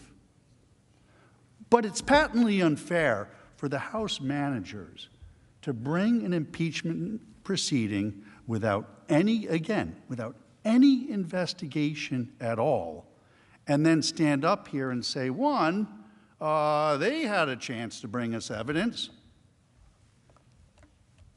and two, let's see what we can do about flipping around somebody's other constitutional rights to having a lawyer or to having to see the evidence at all. It just gets brought in without anybody, as it was here, without anybody having an opportunity to review it beforehand. They actually sent it to us on the 9th, the day after we started this. So it's a really big problem. The due process clause applies to this impeachment hearing, and it's been severely and extremely violated. This process is so unconstitutional because it violates due process. I'm not even going to get into the jurisdiction part. The due process part should be enough to give anybody who loves our Constitution and loves our country great pause to do anything but acquit Donald Trump. Thank you. Mr. President.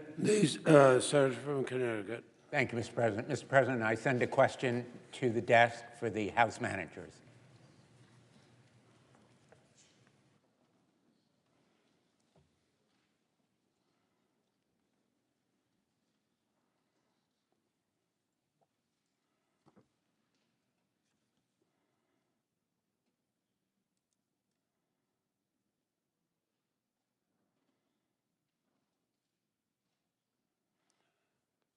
The senator from Connecticut, Senator Blumenthal, has a question for the House managers, and the clerk will report the question.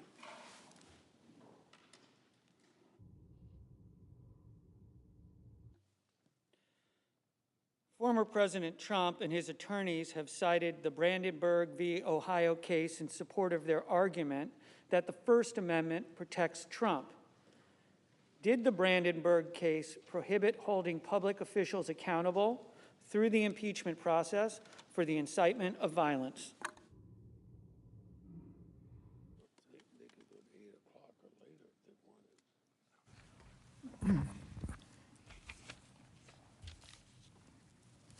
Thank you, Mr. President, Senators. So let's start with the letter of more than 140 constitutional law professors, which I think they described as partisan in nature. That's a slur on the law professors, and I hope that they would withdraw that. There are very conservative luminaries on that list, including the co-founder of the Federalist Society, Ronald Reagan's former Solicitor General, Charles Fried, as well as prominent law professors across the intellectual, ideological, and jurisprudential spectrum. And they all called their First Amendment arguments frivolous, which they are. Now, they've retreated to the position of Brandenburg versus Ohio. They want their client to be treated like a guy at the mob, I think they said, a guy in the crowd who yells something out. Even on that standard, this group of law professors said there's a very strong argument that he's guilty even under the strict Brandenburg standard. Why? Because he incited imminent lawless action, and he intended to do it, and it was likely to cause it. How do we know it was likely to cause it? It did cause it. They overran the Capitol, right? So even if you want to hold the President of the United States of America to that minimal standard and forget about his constitutional oath of office, but as I said before, That would be a dereliction of legislative duty on our part. If we said all we're going to do is treat the President of the United States like one of the people he summoned to Washington to commit insurrection against us, okay? The President swore to preserve, protect, and defend the Constitution of the United States. That's against all comers. Domestic or foreign, that's what ours says, right? Did he do that? No, on the contrary. He's like the fire chief. He doesn't just say, go ahead and shout fire in the crowded theater. He summons the mob and sends the mob to go burn the theater down, and when people start madly calling him and ringing the alarm bells, he watches it on TV, and he takes his sweet time for several hours. He turns up the heat on the deputy fire chief, who he's mad at because he's not making it possible for him to pursue his political objectives. And then, when we say, we don't want you to be fire chief ever again, he starts crying about the First Amendment. Brandenburg was a case about a bunch of Klansmen who assembled in a field, and they weren't near anybody such that they could actually do violent damage to people, but they said some pretty repulsive, racist things, but the Supreme Court said they weren't inciting imminent lawless action because you couldn't have a mob, for example, break out the way that this mob broke out and took over the capital of the United States of America. And by the way, don't compare him to one of those Klansmen in the field asserting their First Amendment rights. Assume that he were the chief of police of the town who went down to that rally and started calling for a rally at the city hall, and then nurturing that mob, cultivating that mob, pulling them in over a period of weeks and days, naming the date and the time and the place, riling them up beforehand, and then just saying, be my guest, go and stop the steal. Come on, back to Tom Paine. Use your common sense. Use your common sense. That's the standard of proof we want. They're already treating their client like he's a criminal defendant. They're talking about beyond a reasonable doubt.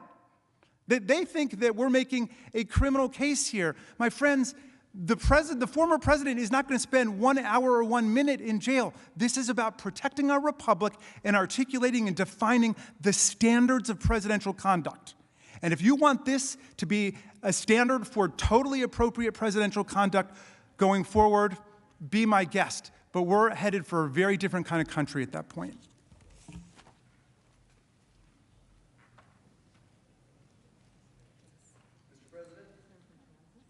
The senator from Kansas.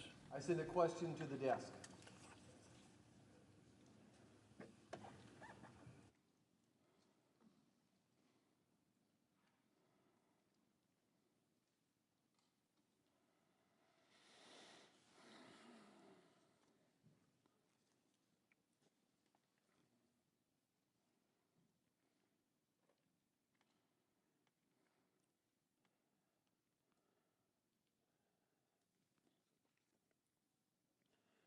The senator from Kansas, Mr. Marshall, has a question for the counsel for the former president. The clerk will read the question.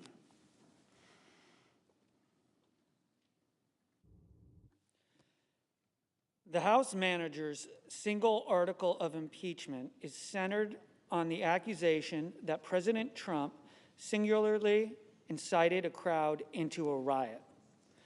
Didn't the House managers contradict their own charge by outlining the premeditated nature and planning of this event, and by also showing the crowd was gathered at the Capitol even before the speech started, and barriers were pushed over some 20 minutes before the conclusion of President Trump's speech?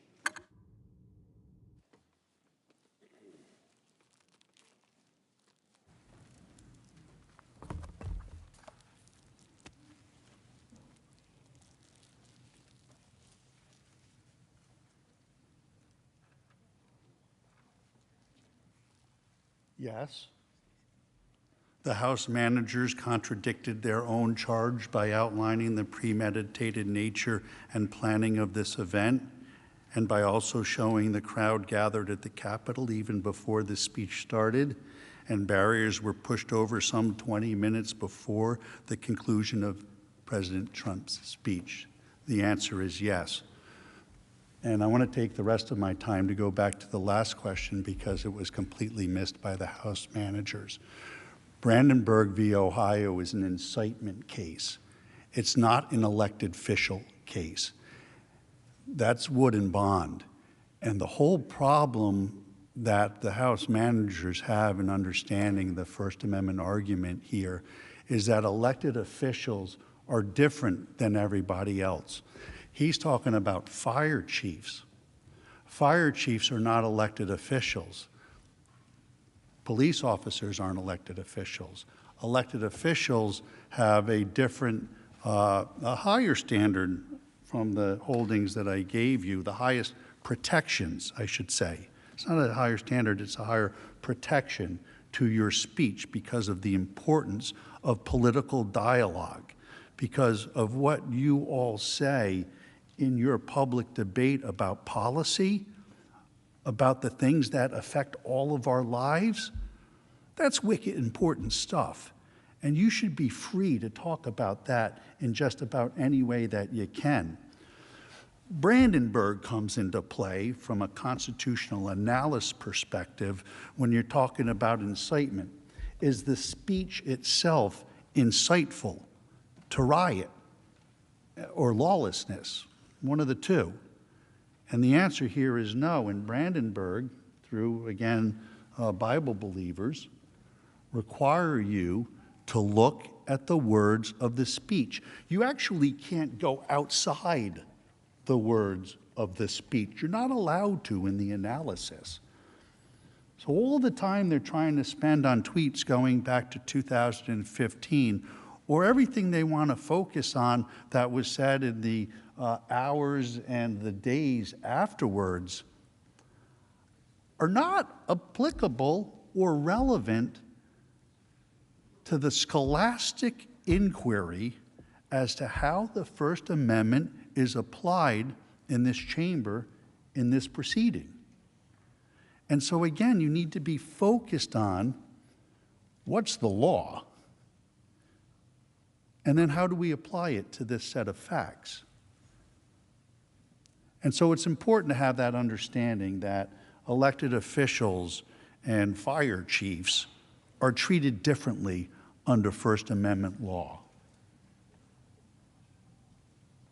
And that's to the benefit of you all, which is to the benefit of us all, because we do want you to be able to speak freely without fear that the majority party is going to come in and impeach you or come in and prosecute you to try to take away your seat where you sit now.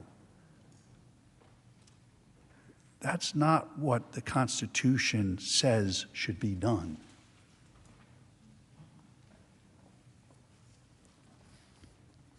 But yes, they do. They do contradict themselves, of course. Thank you.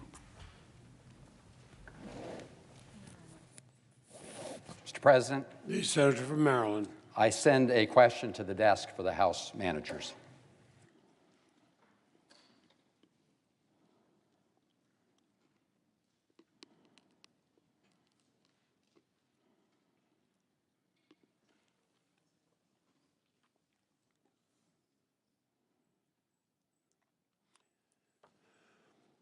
The Senator from Maryland, Senator Van Hollen, has a question for the managers. The clerk will report the question.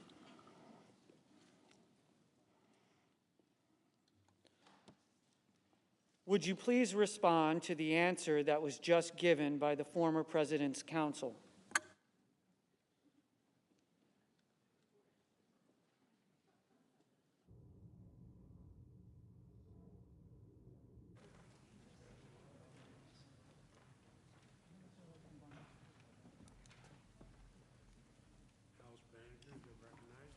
Mr. President, thank you. I'm not quite sure which question the senator was referring to, but let me quickly just dispense of the counsel's invocation again of Bond versus Floyd.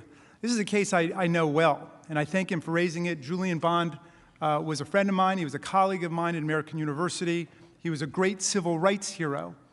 And in his case, he got elected to the Georgia State Legislature, and is a member of SNCC, the Student Nonviolent Coordinating Committee.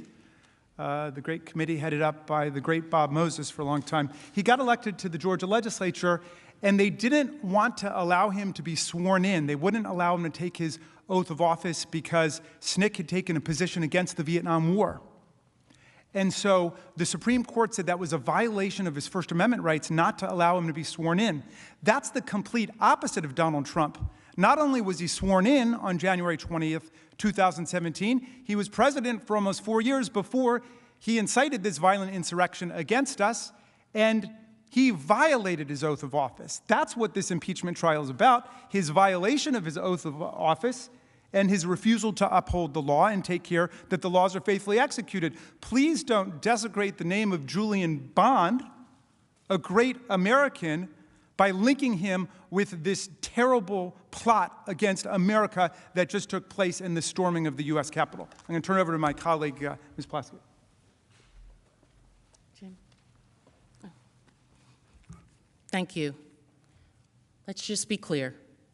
President Trump summoned the mob, assembled the mob, lit the flame. Everything that followed was his doing. And although he could have immediately and forcefully intervened to stop the violence, he didn't. In other words, this attack would not have happened without him. This attack is not about one speech. Most of you men would not have your wives with one attempt at talking to her. It took numerous tries. You had to build it up. That's what the president did as well. He put together the group that would do what he wanted, and that was to stop the certification of the election so that he could retain power to be President of the United States in contravention of an American election.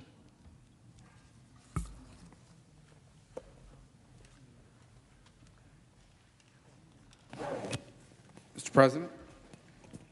The senator from Florida. I send a question to the desk.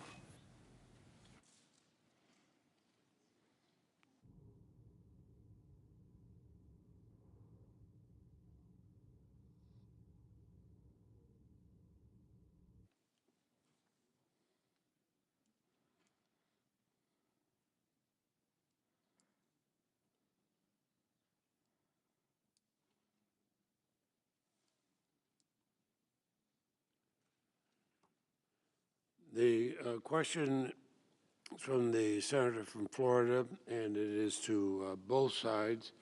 The clerk will read the question, and the House managers will go first for the first 2.5 minutes.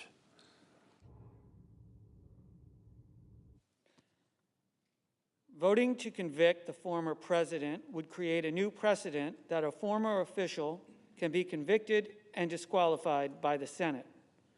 Therefore, is it not true that under this new precedent, a future House facing partisan pressure to lock her up could impeach a former Secretary of State, and a future Senate be forced to put her on trial and potentially disqualify from any future office?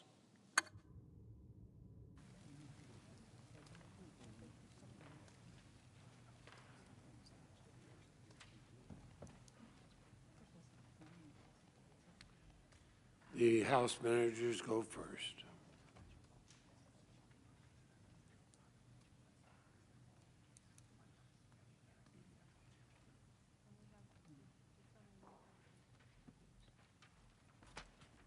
Mr. President, Senators, 3 quick points here. First of all, I don't know how many times I can say it. The jurisdictional issue is over.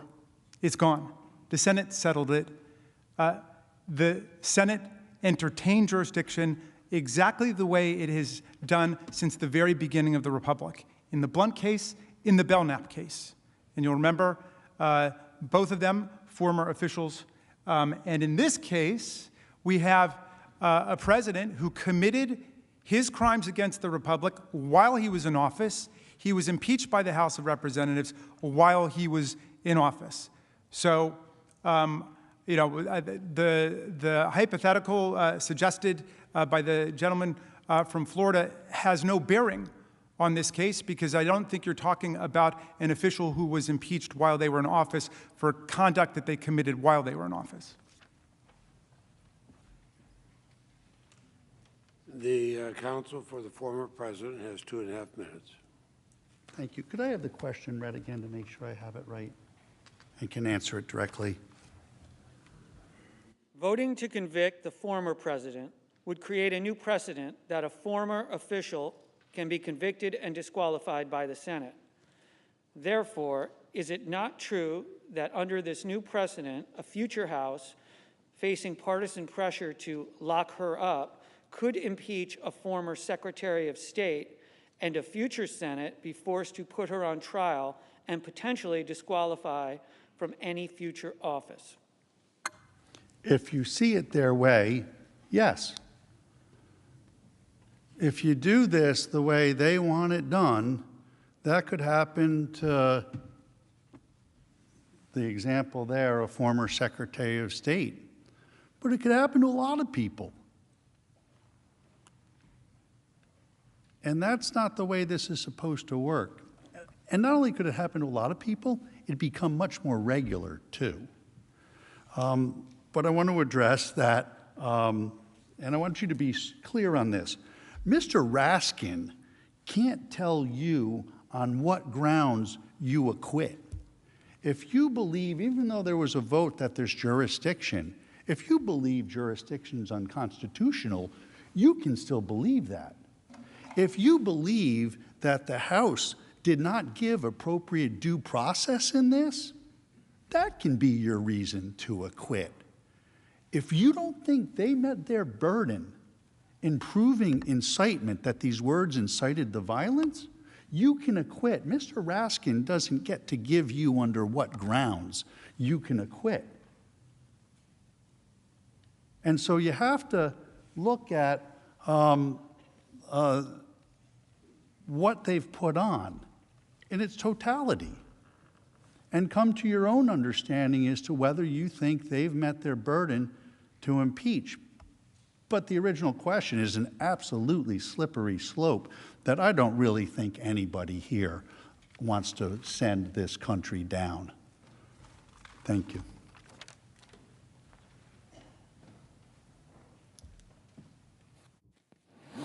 Mr. President, I send a question to the desk. The senator from Colorado sent a question to the desk.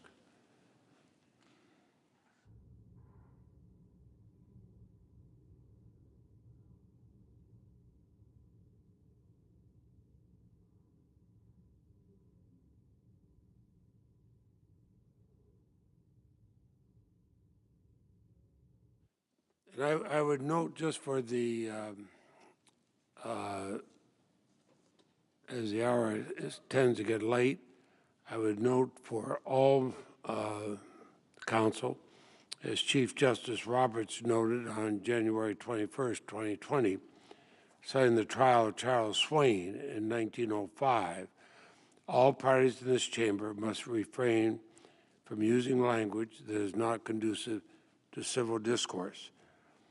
The Senator from Colorado, Senator Bennett, has a question for the House managers, and the clerk will read the question.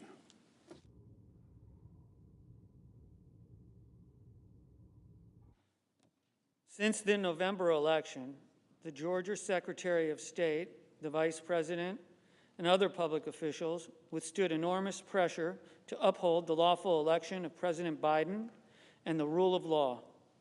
What would have happened if these officials had bowed to the force President Trump exerted or the mob that attacked the Capitol?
The House managers have 5 minutes.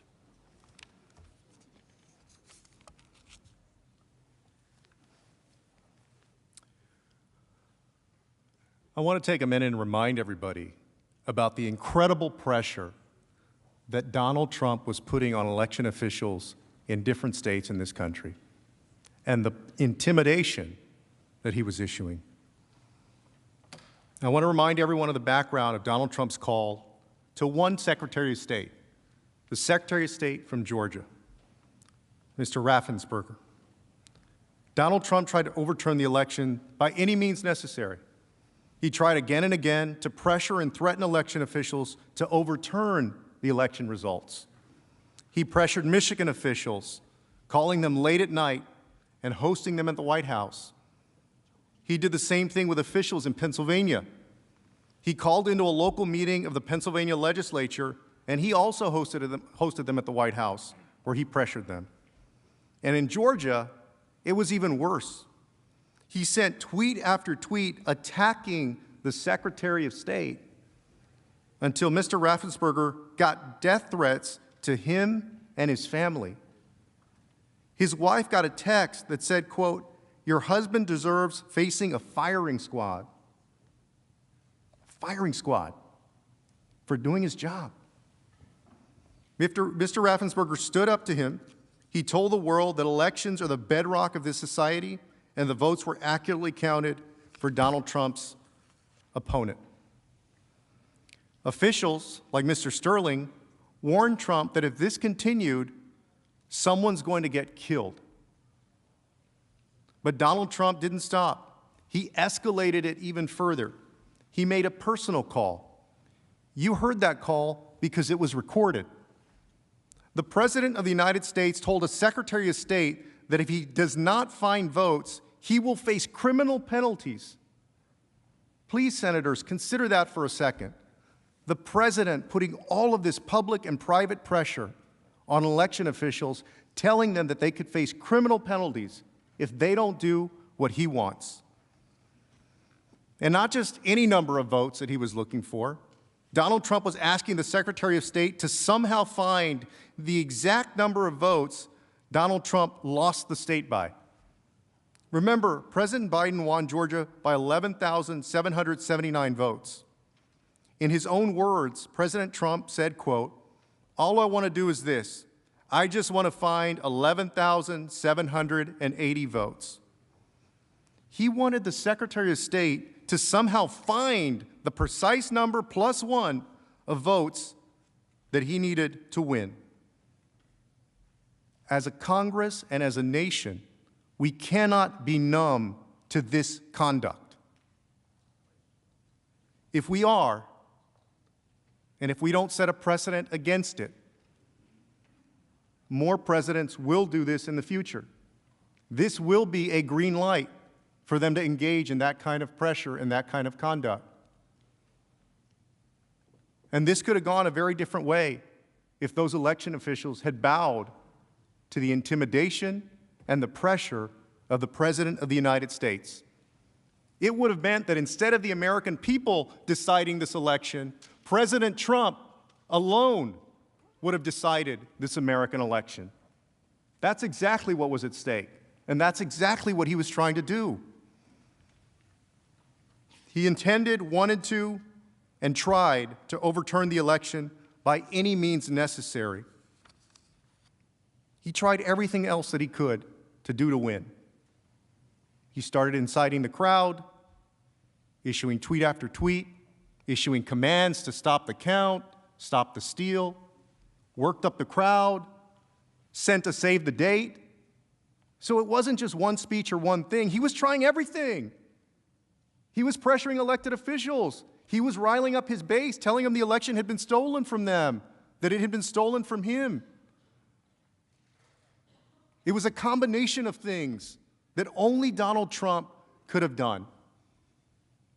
And for us to believe otherwise is to think that somehow a rabbit came out of a hat and this mob just showed up here on their own, all by themselves. This is dangerous, senators. In the future of our democracy, truly rests in your hands.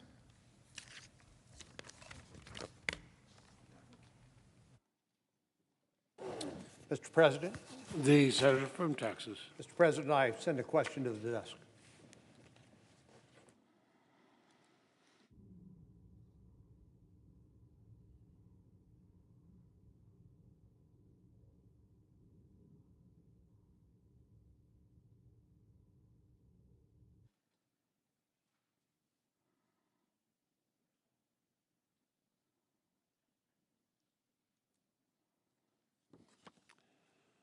The senator from Texas, Mr. Cornyn, has a question for both counsel for the former president and the House manager. The clerk will read the question, and we'll recognize first the counsel for the former president. The House managers have argued that if the Senate cannot convict former officers, then the Constitution creates a January exception, pursuant to which a president is free to act with impunity because he is not subject to impeachment, conviction, and removal and/or disqualification. But isn't a president subject to criminal prosecution after he leaves office for acts committed in office, even if those acts are committed in January?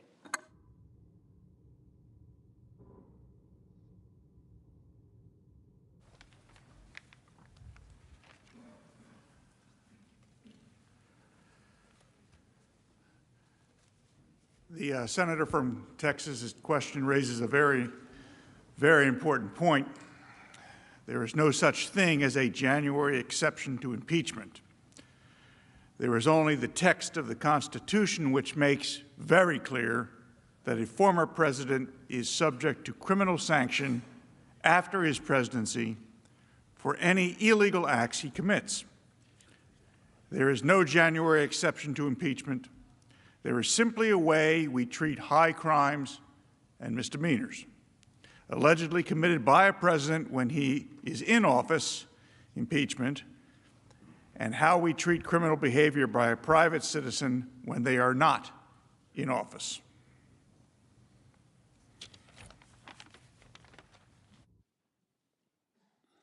The House managers. Thank you for this excellent question.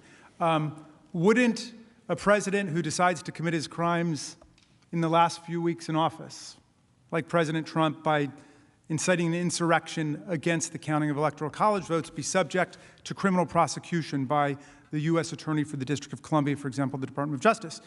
Well, of course, he would be.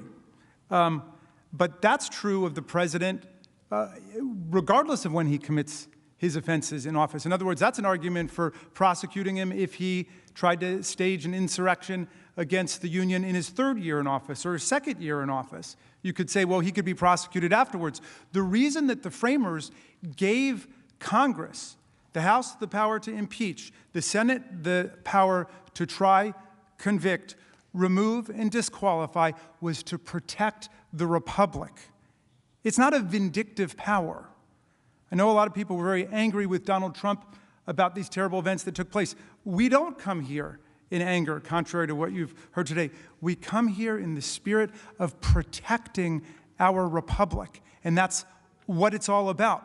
But their January exception would essentially invite presidents and other civil officers to run rampant in the last few weeks in office on the theory that the House and the Senate wouldn't be able to get it together in time, certainly according to their demands for months and months of investigation, wouldn't be able to get it together in time in order to vindicate the Constitution. That can't be right. That can't be right. We know that the peaceful transfer of power is always the most dangerous moment for democracies around the world. Talk to the diplomats. Talk to the historians. They will tell you that is a moment of danger. That's when you get the coups.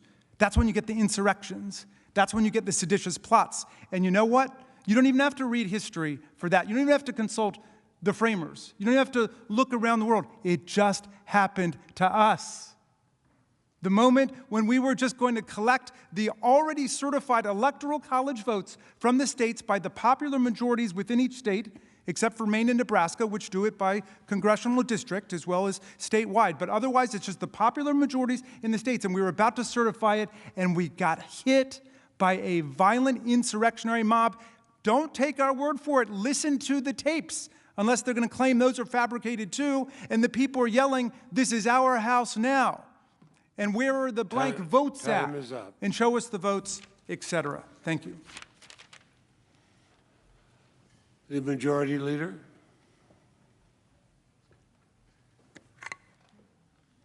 Mr. President, it's my understanding there are no further questions on either side. The Republican Leader. That's correct. I know no further questions on our side. I ask unanimous consent that the time for questions and answers be considered expired. Without objection, so ordered. Now, Mr. President, I ask unanimous consent that it be in order for myself and Senator McConnell to speak for up to 1 minute each, and then it be in order for me to make a unanimous consent to request as if in legislative session. Without objection, so ordered. The Senator from New York. Thank you, Mr. President. And, Mr. President, in a moment, I will ask the Senate to pass legislation that would award Capitol Police Officer Eugene Goodman the Congressional Gold Medal. In the weeks after the attack on January the 6th, the world learned about the incredible, incredible bravery of Officer Goodman on that fateful day. Here in this trial, we saw new video, powerful video, showing calmness under pressure, his courage in the line of duty, his foresight in the midst of chaos, and his willingness to make himself a target of the mob's rage so that others might reach safety. Officer Goodman is in the chamber tonight. Officer Goodman, thank you.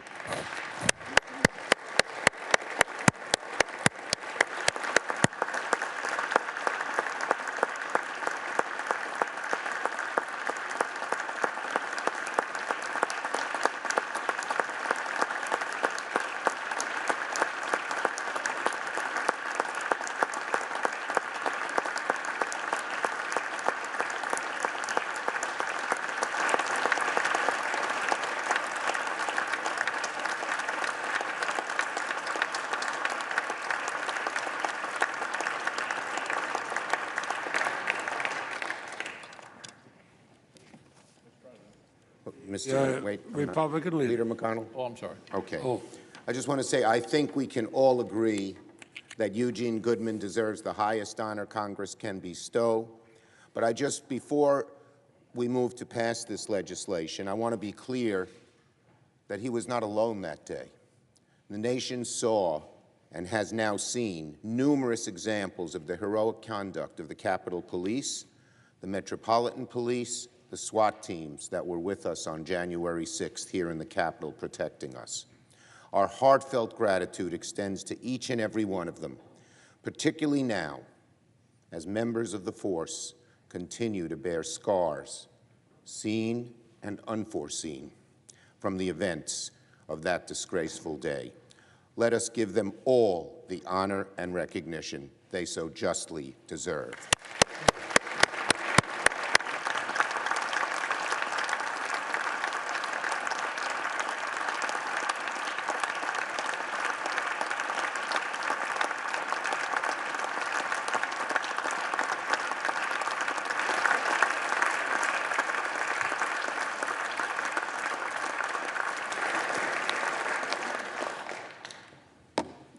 Mr. President. The Republican Leader. I'm pleased to join the Majority Leader's request.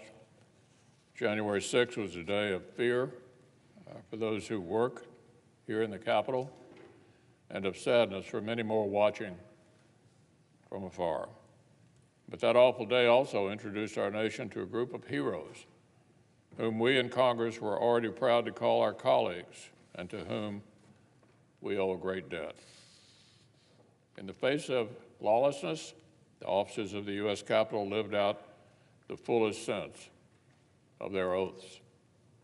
If not for the quick thinking and bravery of Officer Eugene Goodman, in particular, people in this chamber may not have escaped that day unharmed. Officer Goodman's actions reflect a deep personal commitment to duty and brought even greater distinction upon all his brave brothers and sisters in uniform. So I'm proud the Senate is taking this step forward, recognizing his heroism with the highest honor we can bestow.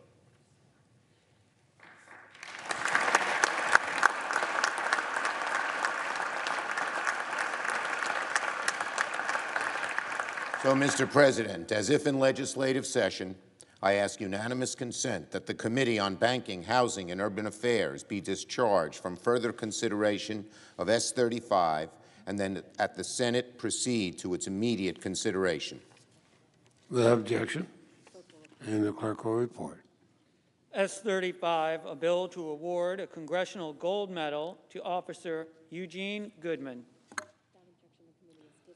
Without objection, the committee is discharged, and the Senate now proceeds to the measure. Mr. President, I ask unanimous consent that the Van Hollen substitute amendment, which is at the desk, be considered and agreed to. The bill as amended be considered read a third time and passed, and the motions to reconsider be considered made and laid upon the table. Without objection, so ordered.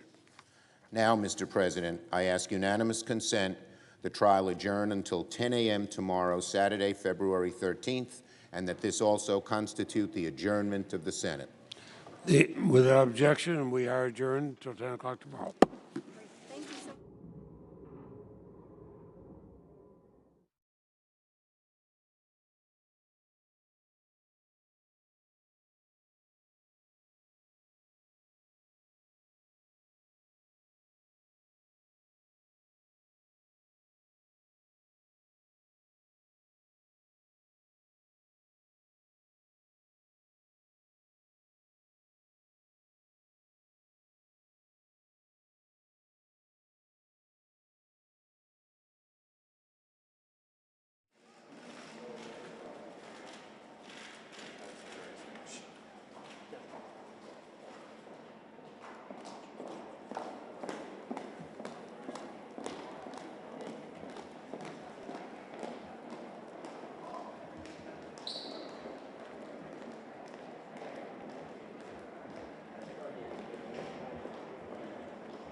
Okay. A lot of material in there. Yeah, I never liked them.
Cruz, do you have a moment for the camera?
Sorry.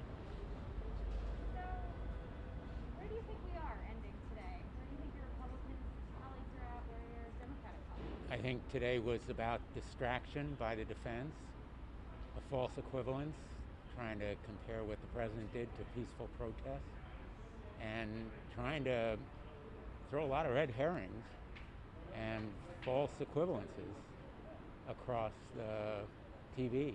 And I think this was an appeal to President Trump and his base. What do you think about them not answering the timeline sort of question? The ones from Senators Romney and others when Senator Cassidy about that, when Trump knew when he...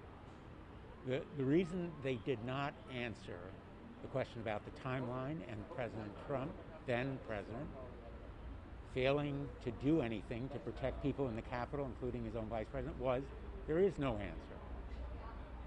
Donald Trump threw his vice president to the wolves, essentially, because Mike Pence failed to do what he wanted. And so the answer about the timeline is Donald Trump was tweeting and aggravating and riling up the crowd at the very time that Michael Pence was 60 feet away from a angry, frenzied mob.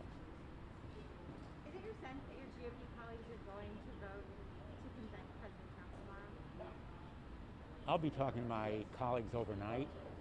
I think a number of my Republicans are so deeply troubled. They feel in their hearts that the right thing to do is to convict Donald Trump, but whether they have the backbone and grit to stand up and speak out remains to be seen. Because I used to leave it out by one of the statues and I got stolen. Oh. Wait, your jacket got stolen? No, scolded. Scolded. I've noticed like For leaving four it days, he out, always leaves his I jacket. tucked it in next to one of the vice presidents. Yes. And, they said, oh, so I leave it here. Joe, I'm just curious, I've been here for 4 days straight. Here's one of the things.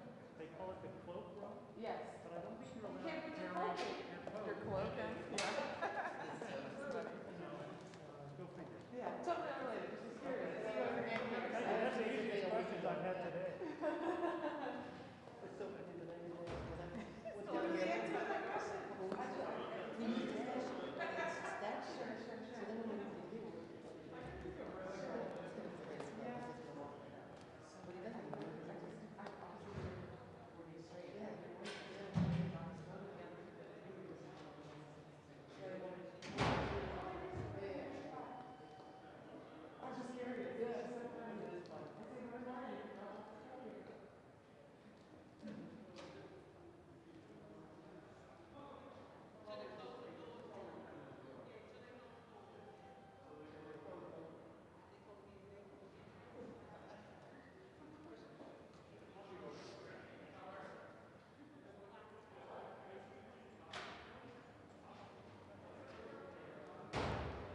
a